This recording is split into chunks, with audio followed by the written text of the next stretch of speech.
ನಮಸ್ಕಾರ ಸ್ಪರ್ಧಾರ್ಥಿ ಮಿತ್ರರೇ, ನಿಮ್ಮ ಮಚ್ಚಾ ಕರೆಂಟ್ ಅಫೇರ್ಸ್ ನ ದಿನದ ಕಥೆಯಲ್ಲಿ ಪ್ರಚಲಿತ ಘಟನೆಗಳ ಒಂದು ವಿಶ್ಲೇಷಣೆ ಕಾರ್ಯಕ್ರಮಕ್ಕೆ ನಿಮಗೆಲ್ಲರಿಗೂ ಸ್ವಾಗತ.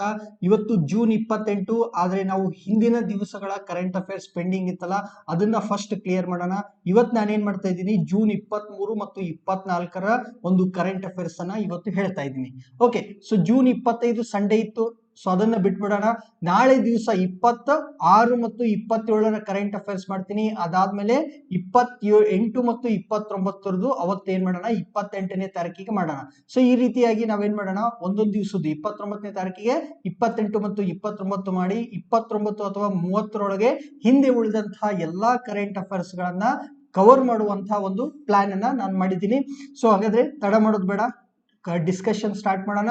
ಸೊ ಈಗ ಯಾರ್ಯಾರು ನಮ್ಮ ಚಾನಲ್ ಅನ್ನ ಫಸ್ಟ್ ಟೈಮ್ ನೋಡ್ತಿದ್ರಲ್ಲ, ನೀವು ಮಾಡ್ಬೇಕಾಗಿರೋ ಕೆಲಸ ಏನಂದ್ರೆ ಫಸ್ಟ್ ಸಬ್ಸ್ಕ್ರೈಬ್ ಮಾಡಬೇಕು, ಅದಾದ್ಮೇಲೆ ವಿಡಿಯೋಸ್ ಅನ್ನ ಲೈಕ್ ಮಾಡಬೇಕು, ದೆನ್ ಅದ್ರ ಜೊತೆಗೆ ಈ ಬೆಲ್ ಐಕನ್ ಅನ್ನ ಪ್ರೆಸ್ ಮಾಡಬೇಕು. ಬೆಲ್ ಐಕನ್ ಪ್ರೆಸ್ ಮಾಡೋದ್ರಿಂದ ನಿಮಗೆ ನಮ್ಮ ಕ್ಲಾಸ್ಗಳ ವಿಡಿಯೋ ಕೂಡ ಸಿಗುತ್ತೆ. ಅದ್ರ ಜೊತೆಗೆ ನಿಮ್ಮ ಸ್ನೇಹಿತರೊಂದಿಗೆ ಶೇರ್ ಕೂಡ ಮಾಡಿ, ಅವ್ರ ಜೊತೆಗೆ ಈ ಒಂದು ಕರೆಂಟ್ ಅಫೇರ್ಸ್ ಡಿಸ್ಕಷನ್ ಕ್ಲಾಸಸ್ ಗಳನ್ನ ಅವ್ರ ಜೊತೆಗೆ ಹಂಚ್ಕೊಳ್ಳಿ ಅಂತ ಹೇಳ್ತಾ ಈಗ ಕರೆಂಟ್ ಅಫೇರ್ಸ್ ಡಿಸ್ಕಷನ್ ಶುರು ಮಾಡೋಣ. ಓಕೆ, ಸೊ ಆರಂಭದಲ್ಲೇ ನಾವು ಒಂದೆರಡು ಸಾಲುಗಳಲ್ಲಿ ಅಂತ ಹೇಳಿ ಸಣ್ಣ ಸಣ್ಣ ಒಂದು ನ್ಯೂಸ್ ಗಳನ್ನ, ಇಲ್ಲಿ ಜಾಸ್ತಿ ಎಕ್ಸ್ಪ್ಲೇಷನ್ ಏನಿರಲ್ಲ, ಓಕೆ, 2-3 ಲೈನಲ್ಲಿ ಮುಗಿದು ಬಿಡುತ್ತೆ. ಸೊ ಹೀಗಾಗಿ ಇಲ್ಲಿ ನಾವೇನ್ ಮಾಡ್ತಾ ಇದೀವಿ, ಒಂದೆರಡು ಸಾಲುಗಳಲ್ಲಿ ಅಂತ ಸಣ್ಣ ಸಣ್ಣ ಸುದ್ದಿಗಳನ್ನ ನೋಡಿ ಮುಂದೆ ದೊಡ್ಡ ಸುದ್ದಿಗಳನ್ನ ನೋಡ್ತೀವಿ. ಸೊ ಈಗ ಏನಾಗಿದೆಪ್ಪ ಅಂದ್ರೆ, ಚುನಾವಣೆ ವ್ಯವಸ್ಥೆಯನ್ನ ಶುದ್ಧೀಕರಣ ಮಾಡೋದಕ್ಕೆ ಚುನಾವಣೆ ಆಯೋಗದವರು, ಕೇಂದ್ರ ಚುನಾವಣೆ ಆಯೋಗದವರು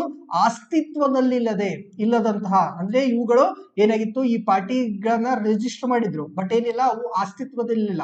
ಸೊ ಇಂತಹ 111 ರಾಜಕೀಯ ಪಕ್ಷಗಳ ನೋಂದಣಿಯನ್ನ, ಅದರ ರಿಜಿಸ್ಟ್ರೇಷನ್ ಅನ್ನ ರದ್ದು ಮಾಡ್ತೀವಿ ಅಂತ ಹೇಳಿ ಕೇಂದ್ರ ಚುನಾವಣೆ ಆಯೋಗದವರು ಒಂದು ನಿರ್ಧಾರವನ್ನ ತಗೊಂಡಿದ್ದಾರೆ. ನೋಡಿ, ಚುನಾವಣೆಗಳಲ್ಲಿ ಈಗೇನಾಗುತ್ತೆ, ಕೆಲವೊಂದಿಷ್ಟು ರಾಜಕೀಯ ಪಕ್ಷಗಳು ಏನ್ ಮಾಡ್ತವೆ, ಹೊಸದಾಗಿ ಹುಟ್ಕೊಳ್ಳುತ್ತೆ, ಕೆಲವು ದಿವಸ ನಡೆದ್ಮೇಲೆ ಅವುಗಳೇನಾಯ್ತು, ಬಂದಾಯ್ತು. ಸೊ ಇಂತಹ 111 ರಾಜಕೀಯ ಪಕ್ಷಗಳ ರಿಜಿಸ್ಟ್ರೇಷನ್ ಅಥವಾ ನೋಂದಣಿಯನ್ನ ರದ್ದು ಮಾಡ್ತೀವಿ ಅಂತ ಇವ್ರು ಹೇಳಿದ್ರು. ಅದಾದ್ಮೇಲೆ ನಿಮ್ಗೆಲ್ಲ ಗೊತ್ತಿದೆ, ಜುಲೈ 18ರಂದು ನಾವೇನ್ ಮಾಡ್ತಾ ಇದ್ವಿ, ರಾಷ್ಟ್ರಪತಿಗಳ ಚುನಾವಣೆಯನ್ನ ಮಾಡ್ತಾ ಇದೀವಿ. ಸೊ ಈಗ ರಾಷ್ಟ್ರಪತಿ ಚುನಾವಣೆಯ ಅಖಾಡ ಏನಾಗಿದೆ, ಸಿದ್ಧವಾಗಿದೆ. NDAದವರು ಹೆಸರನ್ನ ಲೇಟ್ ಆಗಿ ಘೋಷಿಸಿದ್ರು. ಸೊ ಅವ್ರು ಏನ್ ಮಾಡ್ತಿದ್ದಾರೆ ಅಂದ್ರೆ, ಒಡಿಸಾದ ದ್ರೌಪದಿ ಮುರ್ಮು ಅವರನ್ನ ಅಭ್ಯರ್ಥಿಯನ್ನಾಗಿ NDAದವರು ಏನ್ ಮಾಡಿದ್ದಾರೆ, ಆಯ್ಕೆ ಮಾಡಿದ್ದಾರೆ. ಮುಂದೆ ವಿರೋಧ ಪಕ್ಷಗಳ ಒಕ್ಕೂಟ, ಅಪೋಸಿಷನ್ ಪಾರ್ಟೀಸ್ ಎಲ್ಲ ಸೇರ್ಕೊಂಡು UPAದ ಒಂದು ಮಾಜಿ ಕೇಂದ್ರ ಸಚಿವರಾದಂತಹ ಯಶವಂತ್ ಸಿನ್ಹಾ ಅವರನ್ನ, ಓಕೆ, UPAದವರು ಏನ್ ಮಾಡಿದ್ದಾರೆ, ಈ ಮಾಜಿ ಸಚಿವರಾದಂತಹ ಕೇಂದ್ರ ಸಚಿವರಾದಂತಹ ಯಶವಂತ್ ಸಿನ್ಹಾ ಅವರನ್ನ ಅಭ್ಯರ್ಥಿಯನ್ನಾಗಿ ಘೋಷಣೆ ಮಾಡಿದ್ದಾರೆ. ಸೊ ನೋಡೋಣ, ದ್ರೌಪದಿ ಮುರ್ಮು ಅವರು ಆಯ್ಕೆ ಆಗ್ತಾರ, ಇಲ್ಲ ಯಶವಂತ್ ಸಿನ್ಹಾ ಅವರು ಆಯ್ಕೆ ಆಗ್ತಾರಂತ. ಆಲ್ಮೋಸ್ಟ್ ಮೆಜಾರಿಟಿ ಇರೋದು ಯಾರ ಹಿಂದೆ ಇದೆ, ದ್ರೌಪದಿ ಮುರ್ಮು ಅವರ ಹಿಂದಿದೆ. ಅವ್ರಿಗೆ ಗೆದಿತಾರಂತ ಆಲ್ಮೋಸ್ಟ್ ಡಿಸೈಡೆಡ್ ಆಗಿದೆ. ನೋಡೋಣ ಏನಾಗುತ್ತೆ, ಹೇಳಕ್ ಬರಲ್ಲ, ಯಾಕಂದ್ರೆ ರಾಜಕೀಯ ಇದು. ಸೊ ಜುಲೈ 18ರವರೆಗೂ ಇದನ್ನ ವೇಟ್ ಮಾಡಿ ನೋಡೋಣ. ಅದಾದ್ಮೇಲೆ ತೆಲಂಗಾಣದ ಹೈದರಾಬಾದ್ ಮತ್ತು ಸಿಕಂದ್ರಾಬಾದ್ ಪ್ರದೇಶದಲ್ಲಿ ಬೋನಲು ಉತ್ಸವ ಅಂತ ಹೇಳಿ, ಇದೇನಪ್ಪಾ ಅಂದ್ರೆ ಮಹಾಕಾಳಿಯ ಉತ್ಸವ. ಇದನ್ನ ಅವ್ರಿಗೆ ಯಾವ ಹೆಸರಲ್ಲಿ ಕರಿತಿದ್ದಾರೆ, ಬೋನಲು ಉತ್ಸವ ಅಂತ ಹೇಳಿ. ಈ ಒಂದು ಉತ್ಸವವನ್ನ ಮಾಡೋದಕ್ಕೆ ತೆಲಂಗಾಣ ಸರ್ಕಾರದವರು ಸಿದ್ಧತೆಯನ್ನ ನಡೆಸಿದ್ದಾರೆ. ಸೊ ಇದನ್ನ ಆಷಾಢ ಮಾಸದಲ್ಲಿ, ಈ ಒಂದು ಮಹಾಕಾಳಿ ಉತ್ಸವ ಏನಿದೆಲ್ಲ ಅದನ್ನ ಆಷಾಢ ಮಾಸದಲ್ಲಿ ಆಚರಣೆ ಮಾಡೋದು. ಅದನ್ನ ಮಾಡೋದಕ್ಕೆ ಈಗ ತೆಲಂಗಾಣ ಸರ್ಕಾರ ಸಿದ್ಧತೆಯನ್ನ ಮಾಡ್ತಿದೆ. ಇದರ ಹೆಸರು ಏನಂದ್ರೆ ಬೋನಲು ಉತ್ಸವ ಅಂತ. ಸೊ ಹಾಗಾದ್ರೆ ಕ್ವಶನ್ ಬರ್ಬೋದು, ಬೋನಲು ಉತ್ಸವವನ್ನ ಯಾವ ರಾಜ್ಯದಲ್ಲಿ ಆಚರಣೆ ಮಾಡ್ತಾರಂತಂದ್ರೆ ತೆಲಂಗಾಣದಲ್ಲಿ ಆಚರಣೆ ಮಾಡ್ತಾರೆ. ಇದು ಯಾರಿಗೆ ಸಂಬಂಧಪಟ್ಟಿತ್ತು, ಮಹಾಕಾಳಿ ದೇವಿಗೆ ಸಂಬಂಧಪಟ್ಟಂತ ಒಂದು ಉತ್ಸವ. ಅದಾದ್ಮೇಲೆ ನಮ್ಮ ರಾಜ್ಯ ಸರ್ಕಾರದವರು, ಕರ್ನಾಟಕ ರಾಜ್ಯ ಸರ್ಕಾರದವರು ಪೌತಿ ಖಾತೆ ಆಂದೋಲನವನ್ನ ಕೈಗೊಳ್ಳಬೇಕು ಅಂತ ಹೇಳಿ ನಿರ್ಧಾರ ಮಾಡಿದ್ದಾರೆ. ಹಾಗಾದ್ರೆ ಪೌತಿ ಖಾತೆ ಅಂದ್ರೆ ಏನು ನೋಡಿ, ಈಗೇನಾಗುತ್ತಂದ್ರೆ, ಒಬ್ಬ ವ್ಯಕ್ತಿ ಇದ್ರು, ಅವ್ರ ಹೆಸರಲ್ಲಿ ಒಂದಿಷ್ಟು ಆಸ್ತಿ ಇತ್ತು. ಆ ವ್ಯಕ್ತಿ ಮೃತರಾದ ಮೇಲೆ ಅವರ ಒಂದು ಅವಲಂಬಿತರು ಅಥವಾ ಅವರ ಒಂದು ಸಂತತಿಯಲ್ಲಿ, ಅವರ ಮನೆಯಲ್ಲಿ ಏನಿರ್ತಾರಲ್ಲ, ಆ ಬೇರೆಯವರ ಹೆಸರಲ್ಲಿ ವರ್ಗಾಯಿಸುವಂತ ಒಂದು ಪ್ರಕ್ರಿಯೆಗೆ ನಾವು ಪೌತಿ ಖಾತೆ ಅಂತ ಕರಿತೀವಿ. ಈಗ ಒಬ್ರು ತೀರ್ಕೊಂಡ್ರು, ಅವ್ರ ಹೆಸರಲ್ಲಿ ಆಸ್ತಿ ಇತ್ತು. ಸೊ ಹೀಗಾಗಿ ಅವರ ಒಂದು ವಾರಸುದಾರರಿಗೆ ಮುಂದೆ ಏನ್ ಮಾಡ್ಬೇಕು, ಆಸ್ತಿಯನ್ನ ವರ್ಗಾವಣೆ ಮಾಡುವಂತಹ ಒಂದು ಕೆಲಸಕ್ಕೆ ಪೌತಿ ಖಾತೆ ಅಂತ ಹೇಳ್ತೀವಿ. ಇಂತಹ ಒಂದು ಆಂದೋಲನವನ್ನ ಕೈಗೊಳ್ತೀವಿ ಅಂತ ಹೇಳಿ ಕರ್ನಾಟಕ ರಾಜ್ಯ ಸರ್ಕಾರದ ಕಂದಾಯ ಇಲಾಖೆದವರು ತಿಳಿಸಿದ್ದಾರೆ. ಸೊ ಇದು ಮತ್ತೆ ಯಾವಾಗ ಆಂದೋಲನ ನಡೀತಲ್ಲ, ಅವಾಗ ಮತ್ತೆ ನಾವು ಕರೆಂಟ್ ಅಫೇರ್ಸ್ ಅಲ್ಲಿ ಇದನ್ನ ಡಿಸ್ಕಸ್ ಮಾಡ್ತೀವಿ. ಮುಂದೆ ಭೂತಾನ್ ದೇಶದ ಭಾರತೀಯ ರಾಯಭಾರಿಯಾಗಿ ಕೆಲಸ ಮಾಡ್ತಿರುವಂತಹ ರುಚಿರಾ ಕಾಂಬೋಜ್ ಅವರನ್ನ ಏನ್ ಮಾಡ್ತಿದೀವಿ ನಾವು, ವಿಶ್ವಸಂಸ್ಥೆಯ ಭಾರತದ ಖಾಯಂ ಪ್ರತಿನಿಧಿಯಾಗಿ ನೇಮಕ ಮಾಡಲಾಗಿದೆ. ಓಕೆ, ಯಾರು ಇವರು? ರುಚಿರಾ ಕಾಂಬೋಜ್ ಅಂತ ಹೇಳಿ. ಇವ್ರು ಏನ್ ಮಾಡ್ತಾರೆ, ಇನ್ನು ವಿಶ್ವಸಂಸ್ಥೆಯಲ್ಲಿ ಭಾರತವನ್ನ ಪ್ರತಿನಿಧಿಸುವಂತಹ ಖಾಯಂ ಸದಸ್ಯರಾಗಿ ಅಥವಾ ಖಾಯಂ ಅಧಿಕಾರಿಯಾಗಿ ಬಾರಿಯಾಗಿ ಇವ್ರು ಏನ್ ಮಾಡ್ತಿದ್ರೆ ಆಯ್ಕೆ ಆಗಿದ್ದಾರೆ. ಇವ್ರಿಗಿಂತ ಮುಂಚೆ TS ತಿರುಮೂರ್ತಿ ಅವರನ್ನ ಆಯ್ಕೆ ಮಾಡಿದ್ವಿ. ಸೊ ಅವರ ನಂತರ ಬರುತ್ತಿರುವಂತಹ TS ತಿರುಮೂರ್ತಿ ಅವರ ನಂತರ ಈ ಒಂದು ಸ್ಥಾನವನ್ನ ಅಲಂಕರಿಸುತ್ತಿರುವವರು ಯಾರು? ರುಚಿರಾ ಕಾಂಬೋಜ್ ಅನ್ನೋರು. ನೆಕ್ಸ್ಟ್, ಭಾರತೀಯ ಅಮೆರಿಕನ್ ವಿಜ್ಞಾನಿಯಾದಂತಹ ಆರತಿ ಪ್ರಭಾಕರ್ ಅವರನ್ನ ಅಮೆರಿಕ ಅಧ್ಯಕ್ಷರಾಗಿರುವಂತಹ ಜೋ ಬೈಡನ್ ಅವ್ರು ಏನ್ ಮಾಡಿದ್ರು? ವಿಜ್ಞಾನ ಮತ್ತು ತಂತ್ರಜ್ಞಾನ ನೀತಿಯ ನಿರ್ದೇಶಕರಾಗಿ ನೇಮಕ ಮಾಡಿದ್ದಾರೆ. ನೋಡಿ, ಮೇಲೆ ಯಾರ ಹೆಸರು ನೋಡ್ತಾ ಇದೀವಿ? ರುಚಿರಾ ಕಾಂಬೋಜ್ ಅವರ ಹೆಸರು. ಇವ್ರೇನಾಗಿದ್ದಾರೆ? ವಿಶ್ವಸಂಸ್ಥೆಯ ಭಾರತದ ಖಾಯಂ ಪ್ರತಿನಿಧಿಗೆ ಆಯ್ಕೆ ಆದ್ರು. ಈಗ ನಾವು ಅಮೆರಿಕಾದಲ್ಲಿ ಹೋಗ್ತಾ ಇದ್ವಿ. ಅಮೆರಿಕ ಭಾರತೀಯ ಮತ್ತು ಅಮೆರಿಕನ್ ವಿಜ್ಞಾನಿಯಾದಂತಹ ಭಾರತೀಯ ಸಂಜಾತರಾದಂತಹ ಅಥವಾ ಇವರ ಒಂದು ಪೂರ್ವಜರು ಭಾರತೀಯರಾಗಿದ್ರು. ಸೊ ಹೀಗಾಗಿ ಈ ಆರತಿ ಪ್ರಭಾಕರ್ ಅವರನ್ನ ಜೋ ಬೈಡನ್ ಏನಂತ ಆಯ್ಕೆ ಮಾಡಿದ್ದಾರೆ? ವಿಜ್ಞಾನ ತಂತ್ರಜ್ಞಾನದ ನೀತಿಯ ನಿರ್ದೇಶಕರ ಅಂತ ಹೇಳಿ ಇವರನ್ನ ಆಯ್ಕೆ ಮಾಡಿದ್ರು. ಅದಾದ್ಮೇಲೆ ಇನ್ನೊಂದು ನೇಮಕಾತಿಯನ್ನ ಮೊದಲೇ ಹೇಳ್ಬಿಡ್ತೀನಿ. ಇದೇ ತರ ಜೋ ಬೈಡನ್ ಅವರು ಏನ್ ಮಾಡಿದ್ದಾರೆ ಅಂತಂದ್ರೆ ಅಮೆರಿಕಾದ ಹಿರಿಯ ನಾಗರಿಕರ ಆರೋಗ್ಯ ಸೇವೆ ಇಲಾಖೆಯ ಪ್ರಧಾನ ವಕೀಲರನ್ನಾಗಿ ಮತ್ತೊಬ್ಬ ಭಾರತ ಮೂಲದ ಕಾನೂನು ತಜ್ಞರನ್ನ ಆಯ್ಕೆ ಮಾಡಿದ್ರು. ಅವರ ಹೆಸರು ಅಂಜಲಿ ಚತುರ್ವೇದಿ. ನೋಡಿ, ಇಲ್ಲಿ 3 ಜನ ಏನು ಮಹಿಳೆಯರು. ಒಬ್ರು ರುಚಿರಾ ಕಾಂಬೋಜ್ ಅವರು, ಇನ್ನೊಬ್ರು ಆರತಿ ಪ್ರಭಾಕರ್ ಅವರು, ಮೂರನೇವರು ಅಂಜಲಿ ಚತುರ್ವೇದಿ. ಈ 3 ಜನ ಏನಾಗಿದ್ರೆ ಆಯ್ಕೆ ಆದ್ರು, ಬೇರೆ ಬೇರೆ ಸ್ಥಾನಕ್ಕೆ ಆಯ್ಕೆ ಆದ್ರು ಅನ್ನುವಂತ ನ್ಯೂಸ್ ಅನ್ನ ನೋಡ್ತಾ ಇದೀವಿ. ಇಲ್ಲಿ ಅಂಜಲಿ ಚತುರ್ವೇದಿ ಏನಂತ ಆಯ್ಕೆ ಆಗಿದ್ದಾರೆ? ಇವರು ಕಾನೂನು ತಜ್ಞರು. ಸೊ ಹೀಗಾಗಿ ಹಿರಿಯ ನಾಗರಿಕರ ಆರೋಗ್ಯ ಸೇವೆ ಇಲಾಖೆಯ ಪ್ರಧಾನ ವಕೀಲರನ್ನಾಗಿ ನೇಮಕ ಮಾಡಿದ್ದಾರೆ. ಯಾರು? ಜೋ ಬೈಡನ್, ಅಮೆರಿಕದ ಅಧ್ಯಕ್ಷರಾದಂತಹ ಜೋ ಬೈಡನ್ ಅವರು ಇವರನ್ನ ನೇಮಕ ಮಾಡಿದ್ರು. ನೆಕ್ಸ್ಟ್, 2 ದಿನಗಳ ಒಂದು ಬ್ರಿಕ್ಸ್ ಶೃಂಗಸಭೆ ಏನಾಯ್ತು? ವರ್ಚುವಲ್ ಆಗಿ ಸ್ಟಾರ್ಟ್ ಆಯ್ತು, ಮುಗಿದಿದೆ. ಈಗ ನಾನು ಲೇಟಾಗಿ ಕರೆಂಟ್ ಅಫೇರ್ಸ್ ಇರ್ತಿದ್ದಿಲ್ಲ, ಮುಗಿದೋಗಿದೆ. ಸೊ ಈ ಸಾಲಿನ ಒಂದು ಆತಿಥ್ಯವನ್ನ ಯಾರು ವಹಿಸಿದ್ರು? ಚೀನಾದವರು ವಹಿಸಿದ್ರು. ಸೊ ಹಾಗಾದ್ರೆ ಮುಂದಿನ ವರ್ಷ ಮತ್ತೆ ಆತಿಥ್ಯವನ್ನ ಯಾರು ವಹಿಸ್ತಾರೆ ಅಂತಂದ್ರೆ ಇಲ್ಲಿ ಬ್ರಿಕ್ಸ್ ಅಂದ್ರೆ ನಮ್ಗೆ ಗೊತ್ತಿರಬೇಕು, BRICS ಅಂತ ಹೇಳಿ. ಈ ಬಾರಿ ಚೀನಾದವರು ವಹಿಸಿದ್ದಾರೆ ಅಂತಂದ್ರೆ ಮುಂದಿನ ವರ್ಷ ಏನಾಗುತ್ತೆ? ಈ ಬ್ರಿಕ್ಸ್ ಶೃಂಗಸಭೆಯನ್ನ ಆತಿಥ್ಯವನ್ನ ಸೌತ್ ಆಫ್ರಿಕಾದವರು, ದಕ್ಷಿಣ ಆಫ್ರಿಕಾದವರು ವಹಿಸ್ತಾರೆ. ಅದಾದ್ಮೇಲೆ ಬ್ರೆಜಿಲ್ದವರು, ಆಮೇಲೆ ರಷ್ಯಾದವರು. ಮುಂದೆ ಭಾರತದ ಸರದಿ ಬರುತ್ತೆ. ಹಂಗಾರೆ ಭಾರತದ ಸರದಿ ಬರಬೇಕಾದ್ರೆ ಇನ್ನು ನಾವು 4 ವರ್ಷ ಕಾಯ್ಬೇಕು. ಇನ್ನು 4 ವರ್ಷ ಆದ್ಮೇಲೆ ಭಾರತದಲ್ಲಿ ಏನಾಗುತ್ತೆ? ಬ್ರಿಕ್ಸ್ ನ ಒಂದು ಶೃಂಗಸಭೆ ನಡೆಯುತ್ತೆ. ನೆಕ್ಸ್ಟ್, ಈಗ ಡೀಪ್ ಆಗಿ ಸ್ವಲ್ಪ ದೊಡ್ಡದಾದಂತಹ ವಿಷಯಗಳನ್ನ ನೋಡೋಣ. ಈಗ ನಾವು ಇಲ್ಲಿವರೆಗೂ ನೋಡ್ತಿದ್ವಿ 1ನೇ ತರಗತಿ ಅಥವಾ ಪೂರ್ವ ಪ್ರಾಥಮಿಕದಿಂದ ಹಿಡಿದು 10ನೇ ತರಗತಿ ನಾವು ಏನು ಓದ್ತಾ ಇದೀವಲ್ಲ ಅಂತಹ ಒಂದು ಶಿಕ್ಷಣ ಇಲಾಖೆಗೆ ಸಾರ್ವಜನಿಕ ಶಿಕ್ಷಣ ಇಲಾಖೆ ಅಂತ ಕರಿತಿದ್ವಿ. ಓಕೆ, ಸೊ ಈಗ ಪಬ್ಲಿಕ್ ಎಜುಕೇಶನ್ ಡಿಪಾರ್ಟ್ಮೆಂಟ್ ಅಂತ ಕರಿತಿದ್ರು ಅಥವಾ ಸಾರ್ವಜನಿಕ ಶಿಕ್ಷಣ ಇಲಾಖೆ ಅಂತ ಕರಿತಿದ್ವಿ. ಎಲ್ಲಿಂದ? ಪೂರ್ವ ಪ್ರಾಥಮಿಕದಿಂದ ಹಿಡಿದು 10ನೇ ತರಗತಿಯ ಶಿಕ್ಷಣ ವ್ಯವಸ್ಥೆಯನ್ನ ನಾವು ಸಾರ್ವಜನಿಕ ಶಿಕ್ಷಣ ಇಲಾಖೆ ಅಂತ ಕರಿತಿದ್ವಿ. ಈ ಒಂದು ಇಲಾಖೆ ಹೆಸರನ್ನ ಶಾಲಾ ಶಿಕ್ಷಣ ಇಲಾಖೆಯಾಗಿ ಬದಲಾವಣೆ ಮಾಡ್ತೀವಿ ಅಂತ ಹೇಳಿ ರಾಜ್ಯ ಸರ್ಕಾರದವರು ಏನ್ ಮಾಡಿದ್ದಾರೆ? ಒಂದು ಡಿಸಿಷನ್ ಅನ್ನ ತಗೊಂಡಿದ್ದಾರೆ. ಯಾಕಪ್ಪ ಅಂತಂದ್ರೆ ಇದು ಬ್ರಿಟಿಷ್ ಕಾಲದಲ್ಲಿ ಇಟ್ಟಂತ ಹೆಸರು, ಸಾರ್ವಜನಿಕ ಶಿಕ್ಷಣ ಇಲಾಖೆ ಅಂತ ಹೇಳಿ. ಈ ಹೆಸರನ್ನ ಯಾರು ಇಟ್ಟಿದ್ರು? ಬ್ರಿಟಿಷ್ ಕಾಲದಲ್ಲಿ ಇಟ್ಟಿದ್ರು. ಈಗ ಏನಾಗಿದೆಯಪ್ಪ ಅಂತಂದ್ರೆ ನಾವು ನೋಡ್ತೀವಿ ಪೂರ್ವ ಪ್ರಾಥಮಿಕದಿಂದ 10ನೇದು ತರಗತಿ ಆದ್ಮೇಲೆ ಪದವಿ ಪೂರ್ವ ಶಿಕ್ಷಣ ಇಲಾಖೆ ಅಂತ ಹೇಳ್ತೀವಿ.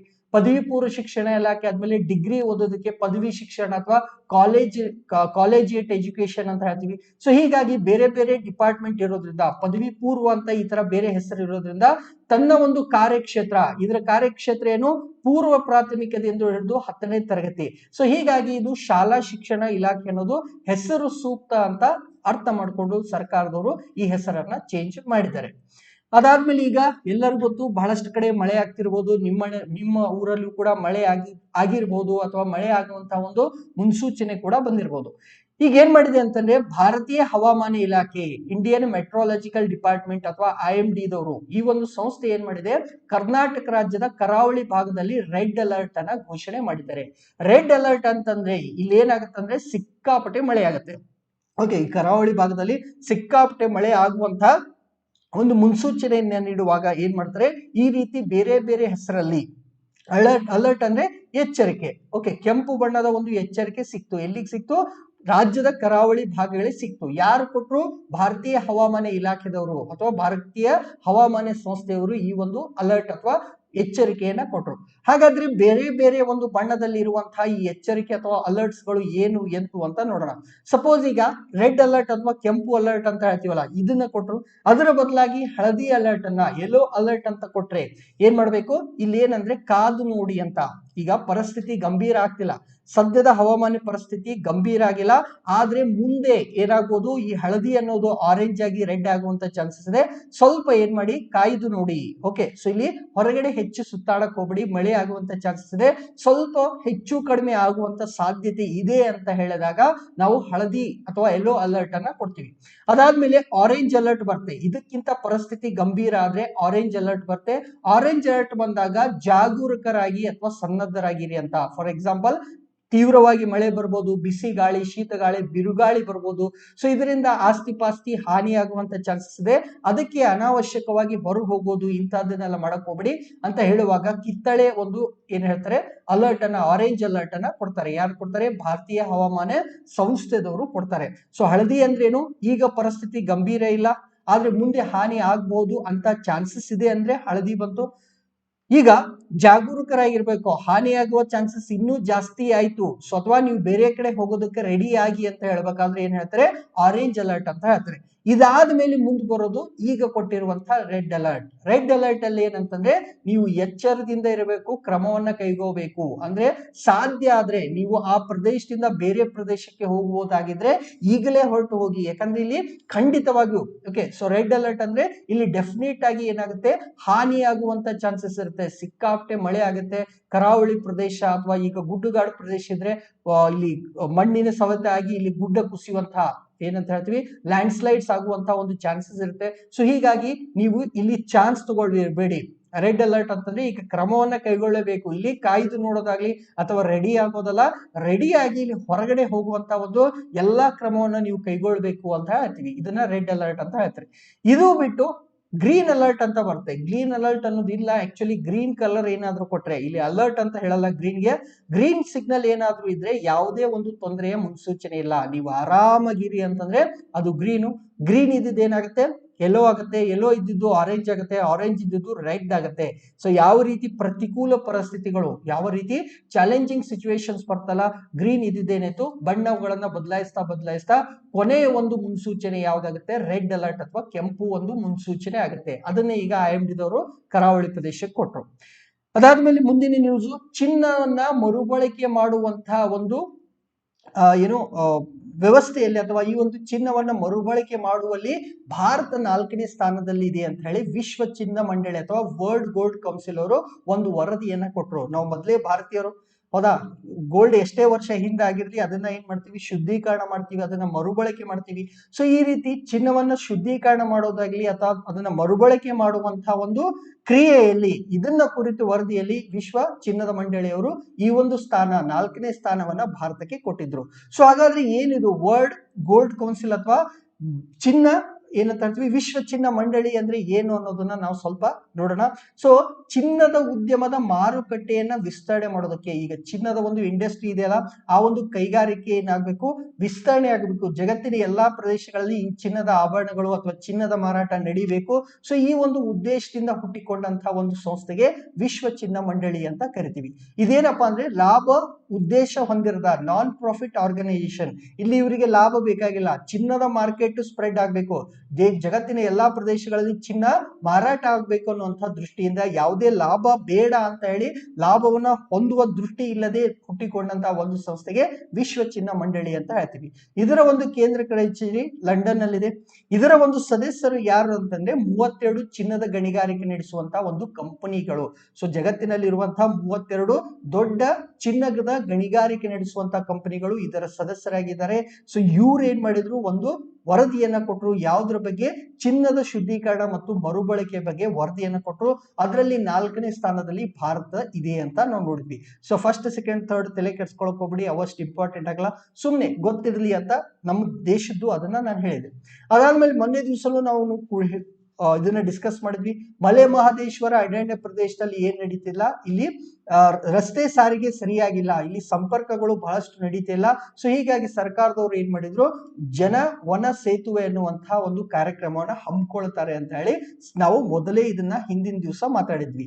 ಎಲ್ಲಿ ಚಾಮರಾಜನಗರದ ಹುಣ್ಣೂರು ತಾಲೂಕಿನ ಮಲೆ ಮಹದೇಶ್ವರ ಅರಣ್ಯ ಪ್ರದೇಶದಲ್ಲಿ ಈ ಅರಣ್ಯವಾಸಿಗಳಿಗೆ ಏನಿಲ್ಲ, ಸಾರಿಗೆ ವ್ಯವಸ್ಥೆ ಇಲ್ಲ. ಸೊ ಹೀಗಾಗಿ ಇದನ್ನ ತಗೊಂಡು ಬರ್ತೀವಿ. ಯಾರು ಜಿಲ್ಲಾಡಳಿತದ ಸಹಯೋಗದೊಂದಿಗೆ ಜನವನ ಸೇತುವೆ ಅನ್ನುವಂತ ಕಾರ್ಯಕ್ರಮವನ್ನ ತಗೊಂಡು ಬರ್ತಿದ್ದಾರೆ ಅಂತ ಹಿಂದಿನ ತಿಂಗಳು ನಾವು ಕರೆಂಟ್ ಅಫೇರ್ಸ್ ಅಲ್ಲಿ ಡಿಸ್ಕಸ್ ಮಾಡಿದ್ವಿ.